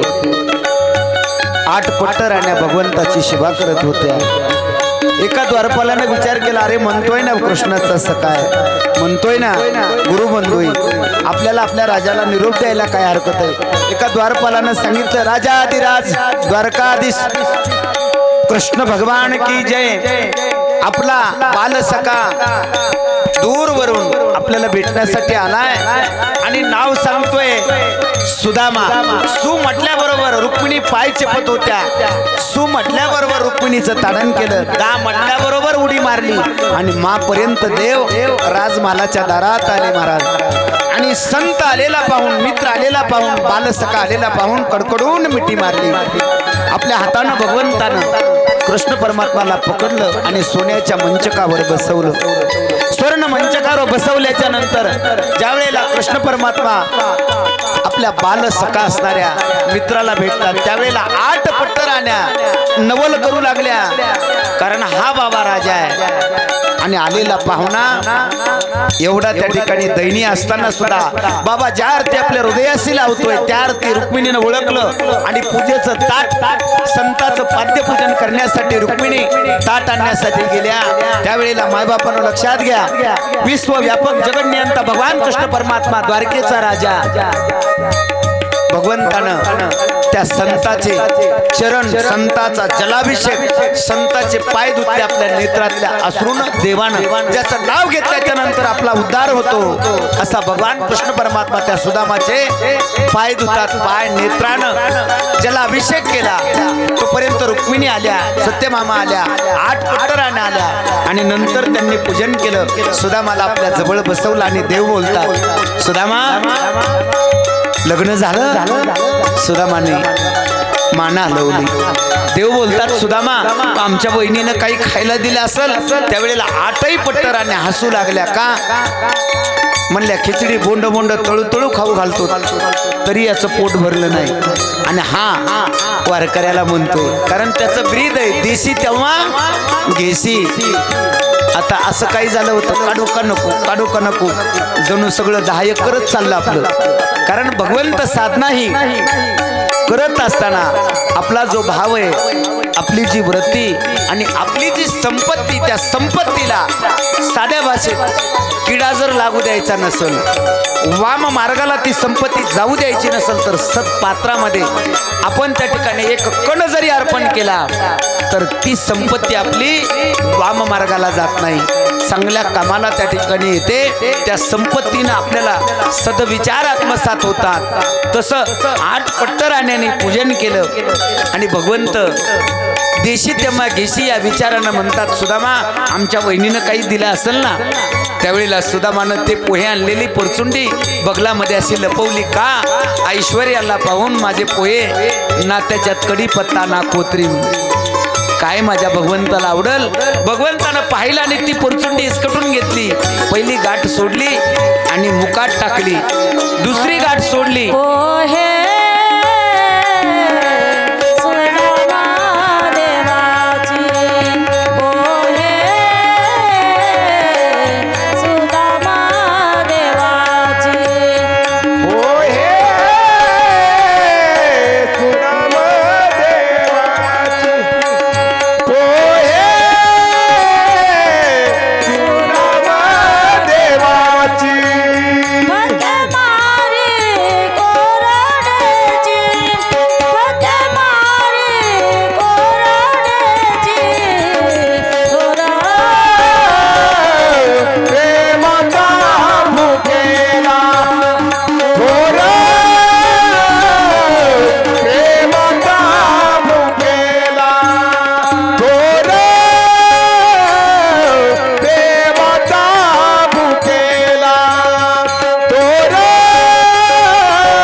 सुदाम देवाचे फके मारी कोरडेचे.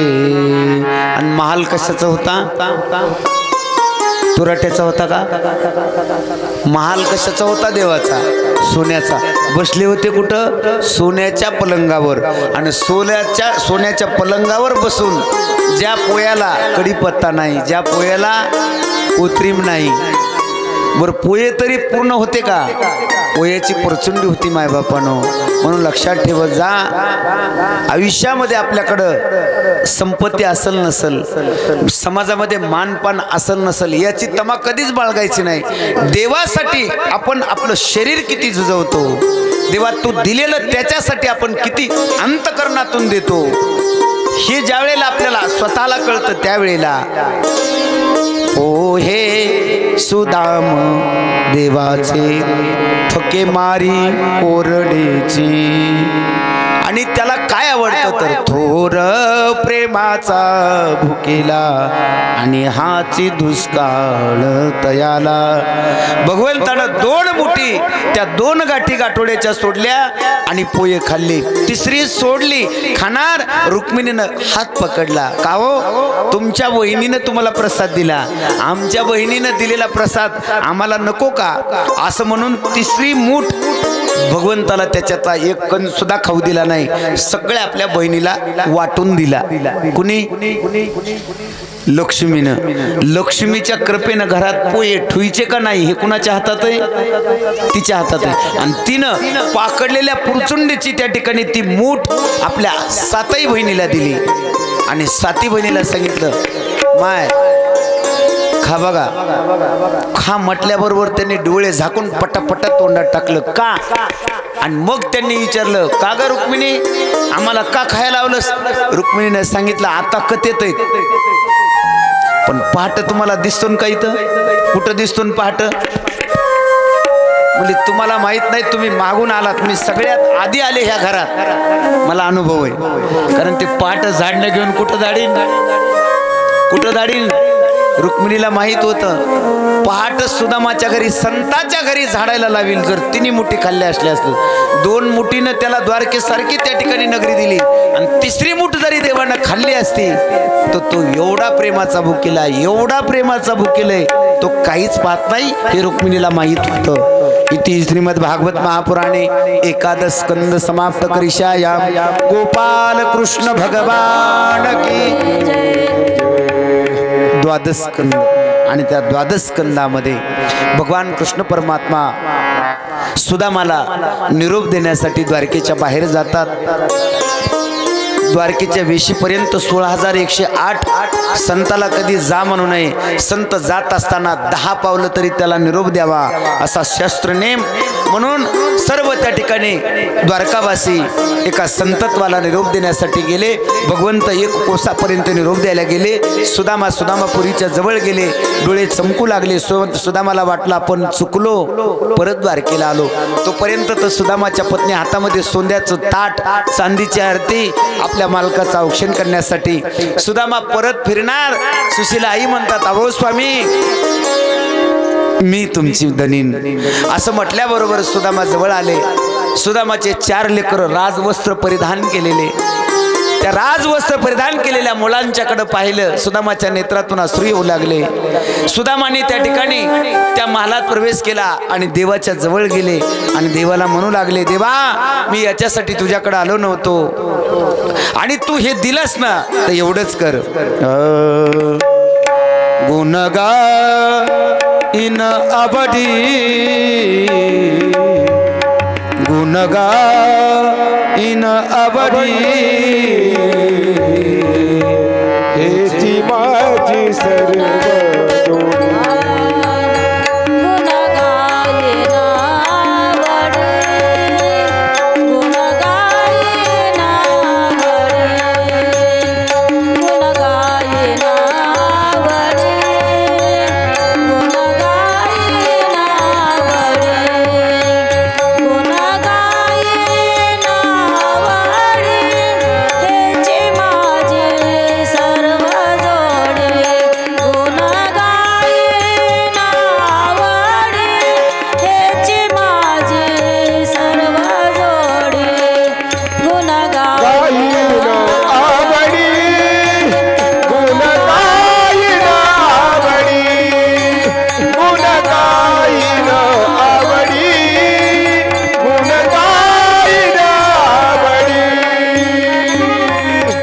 न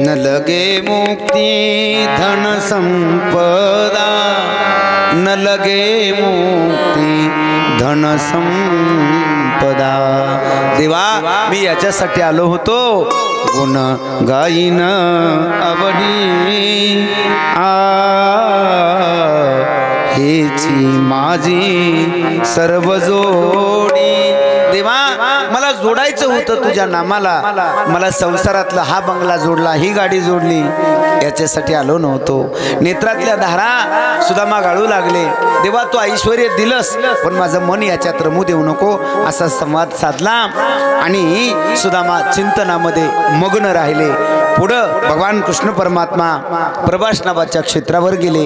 आता यादवी माजल हे भगवंताच्या लक्षात आलं आणि त्या प्रभास नावाच्या क्षेत्रावर आल्याच्या नंतर पिंपळ वृक्षाला टेकन देऊन आपला उजवा पाय डाव्या पायावर गुडघ्यावर ठेवला आणि उद्धवाला बोलवलं.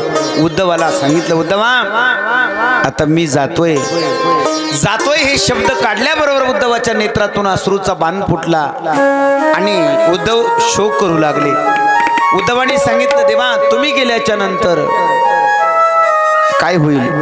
कृष्ण परमात्मानं सांगितलं, उद्धवा आमचं अवतार कार्य त्या ठिकाणी जिथपर्यंत घ्यायचं होतं तिथपर्यंत घेतलंय, आता काही होणार नाही, तुम्ही दुःख करू नका, चिंता करू नका. उद्धवानं सांगितलं, देवा तुम्ही गेल्याच्या नंतर लोक मला म्हणतील, उद्धवा अजब तुझे सरकार लबाड जोडीती इमले माड्या गुणवंताला मात्र झोपड्या पतिव्रतेच्या गळ्यात धोंडा वेसेला मनिहार अजब तुझे सरकार मोरी बाबडी उग्याच रमती इथे फुलाना मरण जन्मती मातीलाही आधार अजब तुझे सरकार उद्धवा. अशी वेळ येईल देवा. देवानं हे सर्व ऐकलं महाराज आणि आपलं दिव्य तेज कृष्ण हा पूर्ण समावतार आणि त्या कृष्ण सम पूर्ण अवतारातलं जे तेज आहे, किती देवाचं तेज आहे सांगता येत नाही, ते तेज भगवंतानी काढलं उद्धवाच्या साक्षीनं, एका वारकऱ्याच्या साक्षीनं, एका संताच्या साक्षीनं आणि ते दिव्य तेज या श्रीमद भागवत महापुराण नावाच्या शास्त्रामध्ये ओतप्रोत भरलं आणि ते शास्त्र उद्धवाच्या मस्तकावर दिलं आणि उद्धवाला सांगितलं, उद्धवा या पृथ्वी तलावर जोपर्यंत चंद्र सूर्य आहेत तोपर्यंत या जगातले दोष असतील, या जगातल्या प्रत्येक जीवाच्या इच्छा कामना असतील, त्या त्यांच्या याच्या सेवेनं, याच्या श्रवणानं, याच्या अनेक केलेल्या भक्तिरूपी भावनेनं याचं त्या ठिकाणी गोड फळ कल्पवृक्षाला लागलेल्या सारख्या त्या फळाच्या आस्वादासारखा आस्वाद कलियुगामध्ये याच्या श्रवणानं तारल्या जाईल, हे त्या ठिकाणी माझं वचन आहे. म्हणून आपलं दिव्य तेज या शास्त्रामध्ये ओतलं, उद्धवाच्या मस्तकावर दिलं आणि या कलियुगामध्ये या पृथ्वी तलावर याचा प्रसार करायला सांगितलं उद्धवा याच्यावर जो संशय घेईल, याला जे नाव ठेवल आणि हे करणाऱ्याला जो आडवं येईल, ही साधना करणाऱ्याला जो आडवं येईल, जो खिजवल, उद्धवा त्याच्या अंतकरणातल्या व्यथा कमी होणार नाहीत, पण अनन्य शरणांगताप्रमाणे जो जीव शरण येईल त्याला मात्र त्याच्या इच्छा कामना ज्या काही परिपूर्तता असतील त्या पूर्ण झाल्याशिवाय राहणार नाहीत, असं उद्धवाला सांगितलं. आणि भगवान श्रीहरी परमात्मा चिंतन करत बसले. इकडं गंडकीच्या पवित्र तीरावर आत्मदेव नावाच्या ब्राह्मणाचं वास्तव्य होतं आणि त्या आत्मदेव नावाच्या ब्राह्मणाच्या त्या नगरामधल्या वास्तव्यामध्ये आत्मदेव सदाचारी होते, सात्विक होते, सत्वगुणी होते आणि संपत्तीवान होते. त्यांच्या संसारामध्ये अगदी क्षेमकुशल अवस्था होती आणि क्षेमकुशल अवस्था असल्या कारणानं उच्च कुळामध्ये जन्म आहे आत्मदेवांचा आणि पत्नी असणारी धुंदुली नावासारखीच होती. आत्मदेवांना सर्व नगरामध्ये मान सन्मान होता. अशा या त्यांच्या सुखी संसारामध्ये दिवसामागून दिवस निघून गेले, पण अचानक 10-12 वर्षाचा काळ निघून गेला.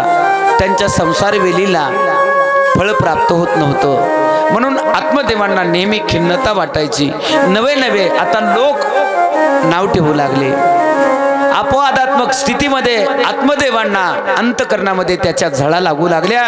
आत्मदेवाने अनेक वेळेला विचार केला, पण मनामध्ये केदेशी ठरवलं, जर या आपल्या संसार वेलीला फळ नसेल तर आपल्या देहाला ठेवून काय करायचं. असा मनामध्ये दृढ विचार केला आणि आत्मदेवाने ठरवलं आता देह नकोच, म्हणून आत्मदेवाने आपला देह त्याग करायचा या उद्देशानं नगर सोडलं, घर सोडलं, पत्नीचा त्याग केला, संपत्तीचा ऐश्वर्याचा त्याग केला आणि मनामधल्या दृढ विचारानं एका जंगलामध्ये प्रवेश करते झाले आणि जंगलामध्ये प्रवेश करून एका मोठ्या सरोवरामध्ये आपला देह त्या ठिकाणी टाकावा आणि प्राण सोडून द्यावा या उद्देशानं मार्गक्रमण करत असताना अचानक आत्मदेवांच्या दृष्टीला एका साधू महात्म्याचं दर्शन झालं। एक साधू महात्मा दिसल्याबरोबर आत्मदेवाला वाटलं आपण तर आपलं जीवन आता संपवतोय, पण अचानक संत साधू महात्म्याची भेट झाली म्हणून साधू महात्म्याच्याकडं लगबगीने गेले। कसे गेले? संत समागमे धरावी आवडी, अगदी तत्परतेने गेले आणि आपलं मस्तक त्या संताच्या चरणावर ठेवलं, त्या साधूने आशीर्वाद दिला। आशीर्वाद दिल्याच्या नंतर आत्मदेवाने सांगितलं बाबा तुम्ही आशीर्वाद दिलाय, पण आता मी या ठिकाणी माझा देह त्यागतोय, मला आता जिवंत राहायचं नाही, मला आता माझं हे शरीर माझा आत्मा नकोसा झालाय। त्या साधूनं स्वच्छंदी मनानं विचारलं तुम्ही आपला देह त्याग का करता? स्वतःच्या हातानं स्वतःचा देह त्याग करणं त्याला गती नसते, तो अधोगतीला जातो, पिशाच्या उनीला जातो, त्याला अनेक यातना भोगाव्या लागतात। कशासाठी तुम्ही देह त्याग करता? 84 लाख हजार एवढी मानव जन्म प्राप्त झालेला असतो, अशा अनेक प्रकारच्या विचारानं साधूनं सांगायला सुरुवात केली। त्यावेळेला आत्मदेवाने सांगितलं विवाह होऊन संसार क्रमणामध्ये अनेक दिवसामागून दिवस निघून गेले, पुत्र संतान प्राप्त नाही, लोकांच्या अपवादासाठी या देहाचा त्याग करावासा वाटतो। त्यावेळेला त्या साधूनं सांगितलं आत्मदेवा तुम्ही ज्ञानी आहात, ज्यांना आहेत त्यांचे लेकरं तरी व्यवस्थित सांभाळतात का? कशाला चिंता करता? नसू द्या ना, हे जीवन मिळालंय ना तर परमार्थासाठी त्याला खर्च करा, भगवंताच्या भजना पूजनामध्ये या देहाला खर्च करा, तीर्थयात्रा करा, पवित्र ठिकाणी दानधर्म करा, नका खेद करू अशी समज दिली, पण आत्मदेव ऐकायला तयार नाहीत। त्या साधूनं अंतर्ज्ञानानं पाहिलं तर आत्मदेवांना 7 जन्म पुत्र संतान होणार नव्हतं। मग आत्मदेवांची ती स्थिती पाहिली, त्या साधूला दया आली, त्यांनी आपल्या झोळीमध्ये हात घातला आणि कृपेचं एक फळ दिलं। सांगितलं आत्मदेवा हे फळ घ्या, आपल्या घरी जा, पत्नीला म्हणावं याच्यावर संशय घेऊ नको, 4 चौघीमध्ये कुणाला सांगू नको आणि याचं भक्षण करा, तुम्हाला निश्चित फळ प्राप्त झाल्याशिवाय राहणार नाही। आत्मदेवाला कोण आनंद झाला, पुन्हा चरणावर मस्तक ठेवलं। आत्मदेव लगबगीने आले, दारातूनच ए धुंदुली, अगे धुंदुली असा आवाज देऊ लागले। धुंदुली नावासारखीच होती। धुंदुलीनं प्रत्युत्तर दिलं काय धुंदुली करता, मला चांगलं ऐकायला येते। आत्मदेव उशाळल्यासारखे झाले। धुंदुलीला सांगतात हे बघ संत महात्म्याची आपल्यावर कृपा झाली, हे फळ आपल्याला प्राप्त झालंय, आता आपल्या संसार वेलीला निश्चितच त्या ठिकाणी फळ लागणार आहे, याच्यावर संशय घेऊ नको, 4 चौघीमध्ये चर्चा करू नको, अशा प्रकारे तिला त्या ठिकाणी सांगितलं आणि आत्मदेव बाहेर गेले। बाहेर गेल्याच्या नंतर हिच्या मनाची तगमग कोणती, जे करू नको म्हणलं तुम्हाला सांगावा, आज भजे करू नको, करणारच आहे का नाही? भज्याचं सांगले दुसरेच कारण असते, भज्यावर घेतलं। तसं आत्मदेव बाहेर गेल्याच्या नंतर हिनं जे करायचं नाही ते केलं। पहिली तर शेजारणीकडे गेली, ती शेजारी म्हणली माय मला कळत नाही ग, त्या 2-4 म्हाताऱ्याला हुशार आहेत म्हणली, आणि त्या बाहेरच्या त्या ठिकाणी कुणी असू द्या कडच लावायला बसलेले असते, म्हणून आपण सावध राहायचं। त्या 4 चौघीकडं धुंदुली गेली आणि धुंदुलीनं सर्व इतिव्रतांत सांगितला आणि मग त्या 4 चौघीच होत्या महाराज। अगं म्हणल्या अशानं जर काही झालं असलं असतं, अशा अनेक शब्दानं, मग हिला तेच पाहिजे होतं। आणि मग ती घरी आली, घरी आल्याच्या नंतर तिनं ते फळ, दारात गाय होती, त्या गाईला खाऊन देऊन टाकलं, त्या गायीनं ते फळ भक्षण केलं आणि तिची बहीण त्या गावात होती, त्याच गावात। कोणत्या गावात? गंडकी नावाची नदी, तिच्या काठावर हे नगर होतं, त्या नगरामध्ये दोघी बहिणी एका गावात होत्या। आणि मग त्या बहिणीनं त्या ठिकाणी विचार केला, तिची जी बहीण दुसऱ्या घरी दिली होती तिची होती गरीबीन, तिला अगोदरच 3 होते आणि 4थ्यानं आता तिला त्या ठिकाणी होणार होतं। आणि मग या धुंदुलीने सांगितलं बाई मी तर असं केलं ग, काय करू? ती म्हणली काही नाही मी आहे, मला जर लेकरू झालं तर मी तुला देते। ती म्हणली बरं आहे बाई मग, पण धुंदुलीला म्हणली माझ्या लेकराला 2 दिवस अन्न मिळत नाही, तुझं बरं आहे, मी जर तुला माझं बाळ दिलं तर तू काय देशील? म्हणली तुला जेवढं मागशील तेवढं धन देते। दोघी बहिणी तयार झाल्या आणि हिनं काय केलं, नाटक केलं. कशाचं? चिंध्या बांधून वाढविले पोटा, चिंध्या बांधून वाढविले पोटा, केला बोबाट जगा माझी, केला बोबाट जगा माझी. बांधोनिया चिंध्या वाढविले पोट, बांधोनिया चिंध्या वाढविले पोट, केला सेवो बाट जनामाजी, केला सेवो बाट जनामाजी. असं या बहिणीनं रचलं. महाराज दिवस निघून गेले. तिची बहीण रात्री 12ला प्रसूत झाली. ठरल्याप्रमाणे तिनं हिला बाळ आणून दिला. पहाट झाली. पहाट झाल्याबरोबर बोबाटा केला. आत्मदेवाला पुत्र झाला, आत्मदेवाला पुत्र झाला. सकाळ झाल्याबरोबर आत्मदेवानं सर्व त्या नगरामध्ये हत्तीवर साखरपान वाटली. आणि इकडं त्या ठिकाणी 12 दिवसाचा काळ निघून गेला. आईचं नाव धुंदुली म्हणून आत्मदेवानं आपल्या स्वतःच्या मुलाचं नाव धुंदुकारी ठेवलं. 3 महिन्याचा काळ निघून गेला. इकडं गाईला जे फळ खाऊ घातलं होतं ना, 3 महिन्यानंतर ती गाय प्रसूत झाली. त्या गाईलाही बाळ झालं. सर्व शरीर मानवाचं कान मात्र गाईसारखे झाले. म्हणून सर्व त्या नगरामध्ये आत्मदेवांच्या बद्दल लोक चर्चा करू लागले. वा, काय आत्मदेव भाग्यवान आहेत. आतापर्यंत पुत्र संतान नव्हतं, आत्मदेवांनाही झालं आणि दारात असणाऱ्या गाईलाही बाळ झालं. अशा प्रकारचे लोक आत्मदेवांना चांगलं म्हणू लागले. 12 वर्षाचा काळ निघून गेला. गोकर्ण असणारा संत कृपेचा आशीर्वाद तीर्थयात्रा करायला निघाला. आणि हे 12 वर्षाचं बहिणी बहिणीनं केलेलं कुमांड हे वाईट संगतीत लागलं. जे खायचं नाही ते खाऊ लागलं, जे प्यायचं नाही ते पिऊ लागलं, व्यसनाच्या आहारी गेलं. 12 वर्षापासून याला दुष्ट संगत लागली. परिणाम आई वडिलाला शिव्या घालू लागलं, घरातली संपत्ती नासाधूस करू लागलं. आणि आता मात्र पश्चाताप होऊ लागला आत्मदेवाला. आणि आत्मदेवाच्या आता लक्षात येऊ लागलं, सांगितलं होतं वारकऱ्याने, सांगितलं होतं संतांनी, आणि आपण त्यांचं ऐकलं नाही. आणि आता नाविलाज झाला. अनेक प्रकारच्या आई बाबांना शिव्या घालू लागला, अनेक प्रकारचं दुःख देऊ लागला, घरातली संपत्ती उडवू लागला, व्यसनाच्या आहारी गेला. आणि आता 12 वर्षानंतर गोकर्ण ज्या वेळेला तीर्थयात्रा करून आले त्यावेळेला बाबाची प्रकृती खालवलेली पाहिली. गोकर्णानं विचारलं, बाबा अशी का तुम्ही अवस्था करून घेतली? आत्मदेवाच्या नेत्रातून पाणी आलं. गोकर्णा बाळा, आता जीवन नकोसं वाटतंय. तुझा भाऊ असणारा धुंदुकारी त्यानं जगावं की मरावं अशी स्थिती केली रे, काय करू? गोकर्णानं सांगितलं, बाबा काहीच करू नका. या सर्व त्या ठिकाणी मोहमायाचा त्याग करा आणि आपलं जीवनाचं सार्थक करण्यासाठी तीर्थयात्रा करा. गुरु झाले गोकर्ण बापाचे. बापानंही त्या ठिकाणी त्याचे शब्द मोडले नाहीत. आत्मदेवाने सर्वाचा त्याग केला आणि आपल्या जीवनाचा सार्थक करण्यासाठी दूर वनामध्ये भजन साधना करायला निघून गेले. इकडं गोकर्णही भजन साधना करायला निघून गेले. आता इकडं घरातली सर्व संपत्ती या धुंदुकारीनं उडवून टाकली. आईच्या शरीरावरले सर्व अलंकार मोडून टाकले. 4 वेशाच्या आहारी गेला, मद्याच्या आहारी गेला आणि आता व्यसनाची परिपूर्णता करण्यासाठी चोऱ्या करू लागला.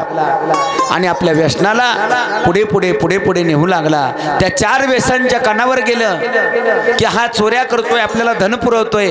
त्यांनी विचार केला, हा जर पकडला तर हा नगरीचा राजा, त्याला शिक्षा करल आणि त्याला शिक्षा केल्याच्या नंतर त्या चोरीचा आळ आपल्यावर येईल. म्हणून त्या वेशाने त्याला आज ठार करायचं ठरवलं. रात्रीच्या वेळेला हा मध्यधुंद अवस्थेमध्ये ज्या वेळेला आपल्या वाड्यात आला आणि त्या वेश्यांनी चुलीमध्ये लाकडं जळते निकारे त्याच्या सर्व अंगाला चटके देऊ लागल्या. तो अकांत करू लागला, तडपड तडपड करू लागला. त्या वेश्यांनी त्याच्या मुखामध्ये वस्त्राचे बोळे कोंबले आणि त्याच्या अंगाला जळत्या लाकडाच्या निकारानं चटके देऊन तडपडून तडपडून त्या ठिकाणी त्याला ठार केलं. त्याचा आत्मा तडपडून गेला, अधोगतीला गेला. त्या वेश्यांनी त्याच वाड्यामध्ये खडा केला, त्याला पुरलं आणि त्या पसार झाल्या. पुढे 12 वर्षाचा काळ निघून गेला. गदा गया नावाचं तीर्थक्षेत्र गोकर्णाला तिथपर्यंत निरोप कळाला. गोकर्णानं जिथं रामप्रभूंना हो ना, दशरथ राजाचं तर्पण विधी केला, त्याच ठिकाणी गोकर्णानं विधी केला, पण धुंदुकारीचा उद्धार झाला नाही. गोकर्ण 12 वर्षानंतर ज्यावेळेला आपल्या नगरीत आले आणि वाड्यात झोपले, त्यावेळेला रात्री 2च्या प्रहाराला गोकर्णाच्या समोर हत्तीचा आवाज, बेडकाचा आवाज, असंख्य प्रकारचे आवाज येऊ लागले. गोकर्ण वारकरी होते, घाबरले नाहीत. पण ज्यावेळेला पहाट झाली त्यावेळेला हातात पाणी घेतलं आणि शिंपडलं त्या आवाजाच्या दिशेनं. त्यावेळेला पिशाच येऊनीला गेलेला धुंदुकारी, त्याला वाचा फुटली आणि धुंदुकारीला गोकर्ण बोलता, रे बाबा कोण आहेस, का चित्र विचित्र आवाज करतोयस, का दृष्टीला दिसत नाहीस. त्यावेळेला त्या पिशाच येऊनीला गेलेल्या धुंदुकारीने सांगितलं, दादा मी तुझा भाऊ रे, मी अधोगतीला गेलोय, पिशाच येऊनीला गेलोय. आणि पिशाच येऊनीला गेल्याच्या नंतर हजारो वर्ष जीवाला तडपावं लागतं मायबापानो.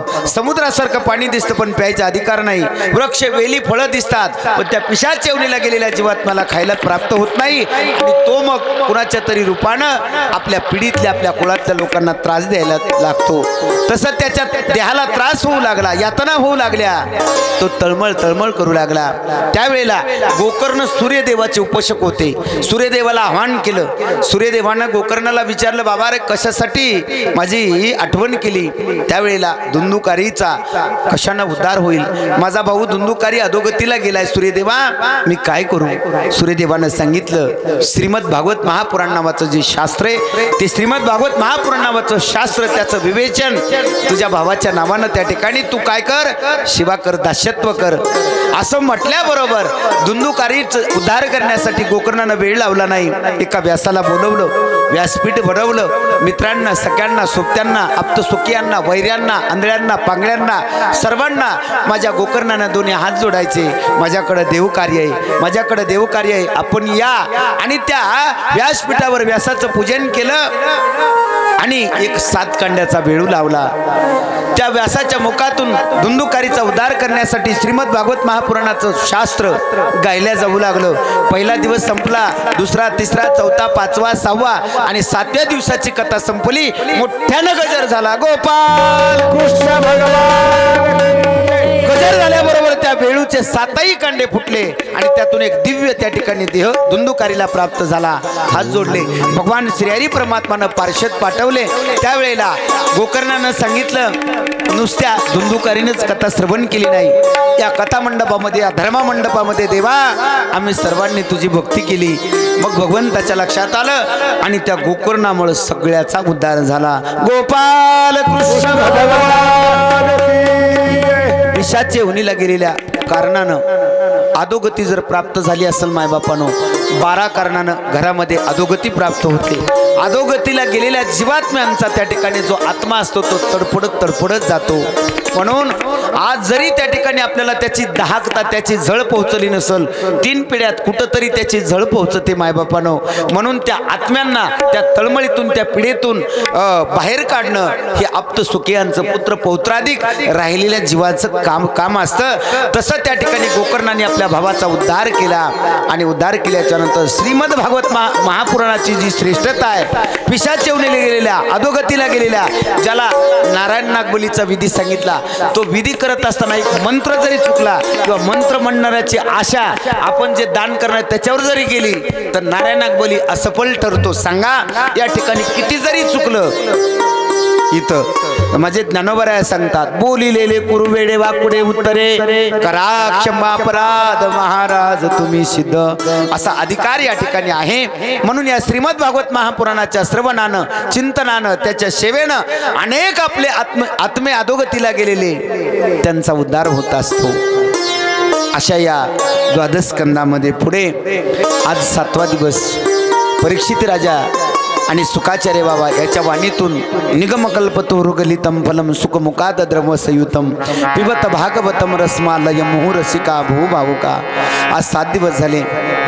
परीक्षित राजाला सुखाचार्य बाबा बोलतात, आता देहाची स्थिती. परीक्षित राजानं सांगितलं, बाबा आता कसली अपेक्षा राहिली नाही. ज्या वेळेला त्याच्या अंतकरणातला अंधकार नाहीसा झाला आणि शरीर आता हे त्या ठिकाणी कारण हे कळालं, त्यावेळेला परीक्षित राजानं व्यासांचं, सुखाचार्यांचं पूजन केलं. त्यांना जे काही दान करायचं होतं ते दान केलं. ऋषींना, मुनींना, जप्यांना सगळ्यांना आदराचं त्या ठिकाणी परिणिती आत्मसात केली आणि सुखाचार्य निघून गेले. इकडं परीक्षित राजा त्या गंडकीच्या तीरावर आसन आसन नावाचं आसन घातलं, आपल्या श्वासाचं रुदन केलं. इकडं तक्षक नावाचा सर्प शाप दिल्याप्रमाणे त्या ठिकाणी दौस करण्यासाठी निघाले. कश्यप नावाचे नागउतारी वाटेत भेटले, दोघांचा संवाद झाला. त्यावेळेला तक्षकानं सांगितलं, कश्यपजी तुम्ही म्हणताय पण जाऊ नका, कारण एका साधूचा शाप आहे, ते असत्य होऊ नये म्हणून द्रव्य दिलं त्या कश्यप उतार्यांना आणि त्याला परत लावलं. तक्षक आले. त्यावेळेला इकडं परीक्षिती राजाचे देहाची स्थिती अशी झाली होती की ते शरीरावर विधेयी अवस्थेमध्ये तक्षक आला, कारण शरीराला त्या ठिकाणी दंश केला. परीक्षितीचं त्या ठिकाणी शरीर बडबड बडबड बडबड बड जळू लागलं आणि ही वार्ता कळाली जन्मेजयाला. ज्येष्ठ मुलगा त्यानं सर्पास्त्र मांडलं, अनेक सर्प जळून भस्म होऊ लागले.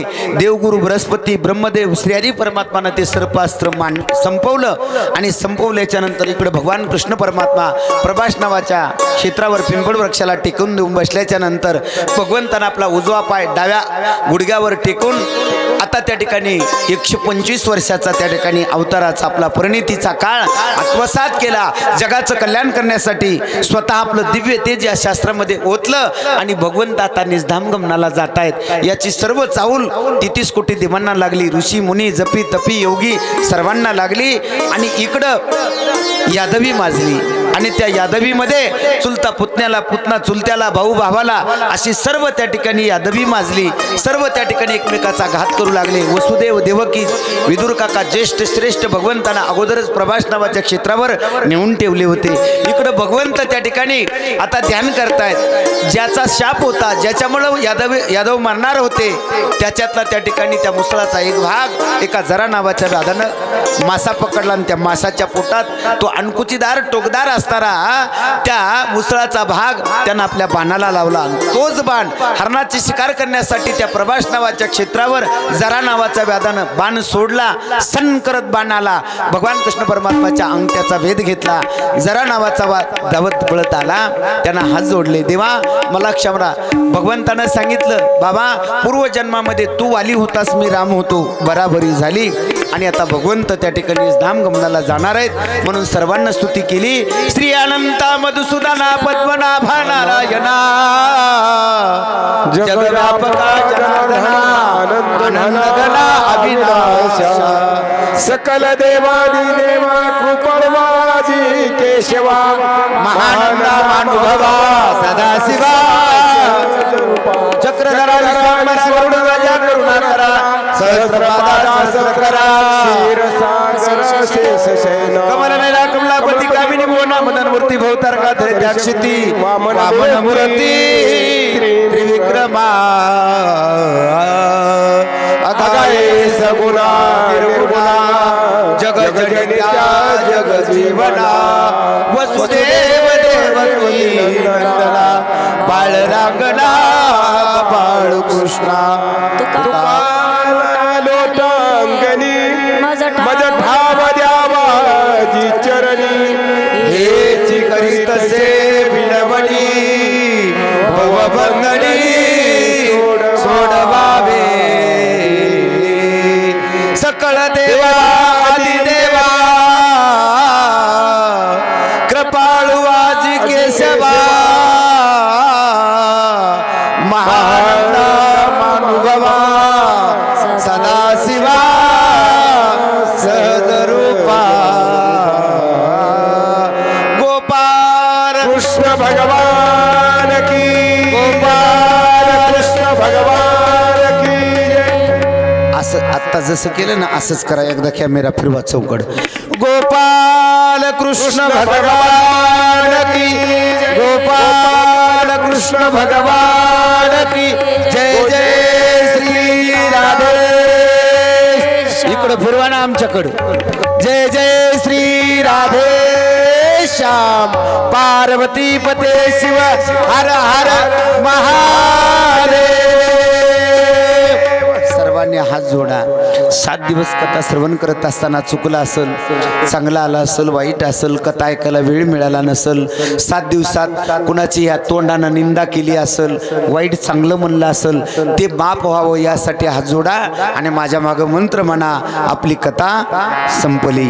नाम संकीर्तनम यश नाम संकीर्तनम यश सर्व पाप प्रणाश प्रणाशनम सर्व पाप प्रणाश प्रणामो दुःख शमनस्तम प्रणामो दुःख शमनस्तम नमामि हरिं परम नमामि हरिं परम नाम संकीर्तनम यस्य नाम संकीर्तनम यस्य सर्व पाप प्रणाशनम सर्व पाप प्रणामो दुःख शमनस्तम प्रणामो दुःख शमनस्तम नमामि हरिं परम नमामि हरिं परम नाम संकीर्तनम यस्य संकीर्तनम यस्य सर्व पाप प्रणाशनम सर्व पाप प्रणाशनम प्रणामो दुःख शमनस्तम प्रमाण दुःख शरणम नमामि हरिं परम नमामि हरिं परम। इति श्रीमद्भागवत महापुराणे द्वादश स्कंद समाप्त करिष्यायाम। माय बापानो आज थोडा वेळ झाला का, कारण ज्या काही परिणिती आहेत महत्त्वाच्या, ज्यामुळं आपला उद्धार होतो त्या कथा भाग सांगाव्याच लागतात। मी त्या दिवशी सांगून गेलो, आपण एक एक जर कथेचा भाग घेतला माय बापानो तो 6-6 महिने त्याचं चिंतन संपणार नाही। एवढा अगाध असणारा महासागर आपल्या समोर उभा आहे। पण बोलिलेले कुरु वेडे वाकुडे उत्तरे करा क्षमा अपराध महाराज तुम्ही सिद्ध। मी काही एवढा मोठा ज्ञानी नाही माय बापानो, मी साधारण महाराज आहे। पण या जाधव परिवाराचं नितांत दृढ आणि अंतकरणातला सत्व भाव त्या भगवंताच्या चरणावर विश्वासाचा आहे। म्हणून की काय कोण जन्माची पुण्याई, त्यांच्याकडून ही सेवा घडली आणि मला हे सेवा करण्याचं सौभाग्य प्राप्त झालं। ही सेवा करत असताना मी जाधव परिवाराला आमच्या श्यामल तैलार श्री काकाला विनंती करतो, या 7 दिवसात कधी उशिरा कधी लवकर येण्यात आलं। घरी आल्याबरोबर एवढी सेवा, ते लहान लहान लेकरंसुद्धा महाराज आली पाणी द्या। माय बापानो परमार्थ साधना ही आपण साध्या भोळ्या जरी त्या ठिकाणी भावनेनं करत राहिलो तर आपण साधे भोळेत, आपण लहान आहेत, आपण मोठे आहेत, आपण गरीब आहेत, आपण श्रीमंत आहेत, पण देव सगळ्यांच्याकडे समान दृष्टीनं पाहतो। म्हणून मी विनंती करतो आमच्या वयोवृद्ध आकाशसुद्धा महाराज ए पोरी महाराजाला, ताईला, पंचाळ महाराजाला, आमच्या या सर्व वरल्या व्यासपीठावरल्या मंडळीला जेवण झालं का, आलात का, गेले, एवढी सेवा कोण करणार माय बापानो। म्हणून मी विनंती करतो, 3 वर्षाची ही सेवा समर्पित करत असताना बराच काही अनुभव आला, बऱ्याच काही घटना कानावर येतात जातात, परंतु आले देवाजीच्या मना तिथे कोणाचेच आले ना। माय बापानो आम्ही ज्ञानी असू आत्माने असू, भगवंतानं दिलेली ही वाणी तुमच्यापर्यंत एक लेकरू म्हणून मांडण्यासाठी यांनी केलेला परवर्तपणा आणि त्या भगवंताच्या कृपेनं, साधू संतांच्या आशीर्वादानं, शास्त्राच्या कृपेनं, गुरुच्या कृपेनं, माझ्या आई वडिलाच्या कृपेनं ही ज्ञान साधना तुमच्या समोर मांडली।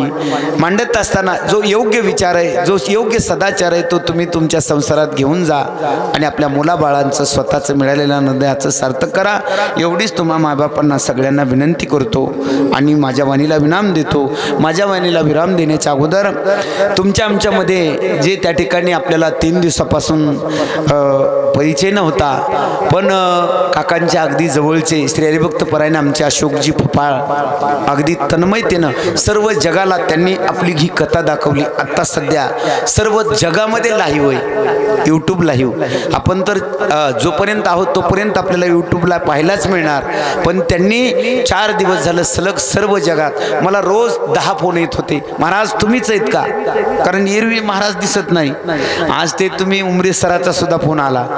असे त्या ठिकाणी आपल्याला त्यांनी ती सेवा दिली। त्याच्यानंतर या कथेसाठी तुमच्यापर्यंत आवाज जो येतोय ना, तो आवाज देणारा भयाच न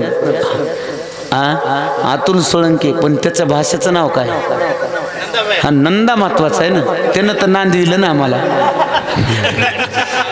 हाँ अतुलजी भैया सोळंके अगदी तन्मयतेनं जीवाची पराकाष्ठा करून प्रत्येक गोष्ट, आता भैयाला त्यांना सुद्धा वाटतं बरं का की आपलं चांगलं यावं, आम्ही सुद्धा तन्मयतेनं, कारण प्रत्येक जीव पराकाष्ठा करत असतो, तसं पराकाष्ठेनं त्यानं त्या ठिकाणी आवाजाची परिणती आपल्याला दिली। मी व्यासपीठाच्या वतीनं माझ्या भगवंताच्या साक्षीनं त्यांचे आभार मानतो। त्याच्यानंतर आमचे परमेश्वर महाराज तबल्यावर अगदी दुसरीकडं कीर्तन करून येऊन सुद्धा इथून गेल्याच्या नंतर आम्ही झोपतो का नाही, 3-3 वाजेपर्यंत इतकं जागून सुद्धा, एवढंच नाही 60-60 किलोमीटर प्रवास करून सुद्धा इतका आनंद असणारा या परमार्थ साधनेचा, त्याच्यानंतर आपल्या मुलाबाळाचा, पतीचा काही अंशी त्याग करून 7 दिवस ताई असणाऱ्या त्यांनी या ठिकाणी सेवा दिली माझ्या वतीनं आणि या जाधव परिवाराच्या आमच्या श्रीरामजी काका व सौभाग्यवती श्यामलताई यांच्या वतीनं ताईचे आभार। त्याच्यानंतर श्री हरिभक्त परायण परमार्थातलं खोड ज्याला आपण म्हणतो, कारण एखादं तरी असावा बापासारखं, तसे आमचे माऊली महाराज काही कमी नाही महाराज, अगदी तन्मयतेनं पण परमार्थातला आनंद लुटण्यासाठी अशा माऊली महाराजांनी सुद्धा 7 दिवस आपल्या वाणीतून तुम्हाला सेवा देण्याची संधी, आणि ज्यांच्या बोटाला त्या ठिकाणी स्वर जुंपला की काय असं वाजवणारा आमचा काय रे नाव भया सागर, हा सागर बोराटे, तुम्ही म्हणता ना खरंच नाव माहिती नाही का, खरंच नाही, आमचा परिचयच या 7 दिवसातला। पण भगवंत सेवा करण्यासाठी मायबापानो कधी कुणाकडे जावं लागल, कोण आपल्या संगतीत येईल, कोण आपल्या कामी येईल याचा नेम नाही, म्हणून गर्व अहंकार ताटा या सगळ्या गोष्टीला करा टाटा, आणि माझ्या पांडुरंगाला एकदा जरूर जरूर जाऊन भेटा म्हणा। तिकीट काढशील का? काढीन ना, काकाला जरा ट्रॅव्हल्सच करायला लावतो एकदा असो। आणि त्या सागर बोराटे भयांना सुद्धा आपल्या सिंतद्वारे चांगली साथ दिली। आता राहिलात तुम्ही, आता राहिलात तुम्ही चांगली साथ दिली, आणि अशीच साथ उद्या सकाळी आपली ग्रंथ प्रदक्षिणा, दिंडी प्रदक्षिणा, ज्या गावामध्ये ज्या नगरामध्ये ग्रंथ प्रदक्षिणाचा त्या ठिकाणी उत्साह चालतो, त्या ठिकाणी देव स्वतः गुप्त रूपाने उपस्थित असतो। मग आपण देवाला त्या ठिकाणी नटवण्यासाठी, देवाचं शांतत्व करण्यासाठी, देवाची कृपा आत्मसात करण्यासाठी केलेला 7 दिवसाचा हा अट्टहास, 7 दिवसाची प्रणिती उद्या त्याच्या आनंदानं त्याला निरोप देऊन त्याच्याकडून आपली कृपा प्राप्त करून घेण्यासाठी उद्या सकाळी 6 किती वाजता 9 वाजता सर्वांनी दिंडीला यायचे। सगळ्याला माझी तुम्हाला ह्याची कशाची गळा म्हणल्यावर थोडाच गळा जाईन, पण बाकीचं थोडंच जाईन नाही का। सर्वांनी त्या ठिकाणी दिंडीला या, जसा आपण 7 दिवस माझ्या मायबापानं आनंद घेतला, आपल्या अंतकरणाला काही अंशी या संसाराच्या व्यतेतून बाजूला ठेवून श्रवण भक्तीनं त्या ठिकाणी गुंतून घेतलं, तसं उद्याही त्या ठिकाणी आपलं ग्रंथ दिंडी प्रदक्षिणा आणि त्याच्यानंतर कीर्तन 10:30 ते 12:30 काल्याच्या कीर्तनानं आपल्या या सप्ताहाची सांगता होईल, आणि त्यानंतर महाप्रसाद या सुखाकारणे देव वेडावला वैकुंठ सोडोनी नाही धर्मळ्यात मगवा चालते देव भेटून गेले तात्या, हा धर्मळ्यात राहिलाच का नाही तुम्ही, आम्ही सुद्धा देव आहेत, कारण आपण त्या ठिकाणी सर्वजण भागवत आहेत। या भागवत धर्माचं नाव पुन्हा बदललं, वैष्णव झालं, म्हणून प्रत्येक जीव हा वैष्णव आहे। मी सांगत नाही विष्णुमय जग वैष्णवाचा धर्म, भेदाभेद भ्रम अमंगळ, ऐका जी तुम्ही भक्त भागवत, कराल ते हित सत्य करा, कुण्याही जीवाचा न घडो मत्सर, वर्म सर्वेश्वर पूजनाचे, ऐका जी तुम्ही भक्त भागवत, कराल ते हित सत्य करा, तुका म्हणे एका देहाचे अवयव, सुख दुःख जीव भोग पावे, ऐका जी तुम्ही भक्त भागवत आणि कराल ते हित सत्य करा। म्हणून ग्रंथ दिंडीला या, त्यानंतर काल्याचं कीर्तन आणि त्यानंतर लगेच प्रसाद, असे उद्याचे कार्यक्रम राहतील। आता फक्त त्या ठिकाणी श्रीरामजी आणि श्यामलताई पूजन करतील, आणि पूजन करून वस्त्र करतील, कारण त्यांनी सर्व काही सर्वांना वस्त्रदान केलेले, पण उद्याच्याला आपण ते त्याचा स्वीकार करू। आता आपली वेळ होऊन गेलेली मायबापानो, या 7 दिवसात वाणीतून एखाद्याच्या शरीराला, एखाद्याच्या मनाला, एखाद्याच्या जीवाला शब्दाचा आघात झाला असेल तर तुमचं लेकरू म्हणून क्षमा करा, आणि योग्य वाटलं असेल तुमच्या संसाराच्या सुखासाठी घेऊन जा, एवढीच आपल्याकडून अपेक्षा करतो आणि माझ्या वाणीला पूर्ण विराम देतो। चला, वक्रतुंड महाकाय सूर्यकोटी समप्रभ, आता ही दक्षिणा वेगळी द्यावं लागेल।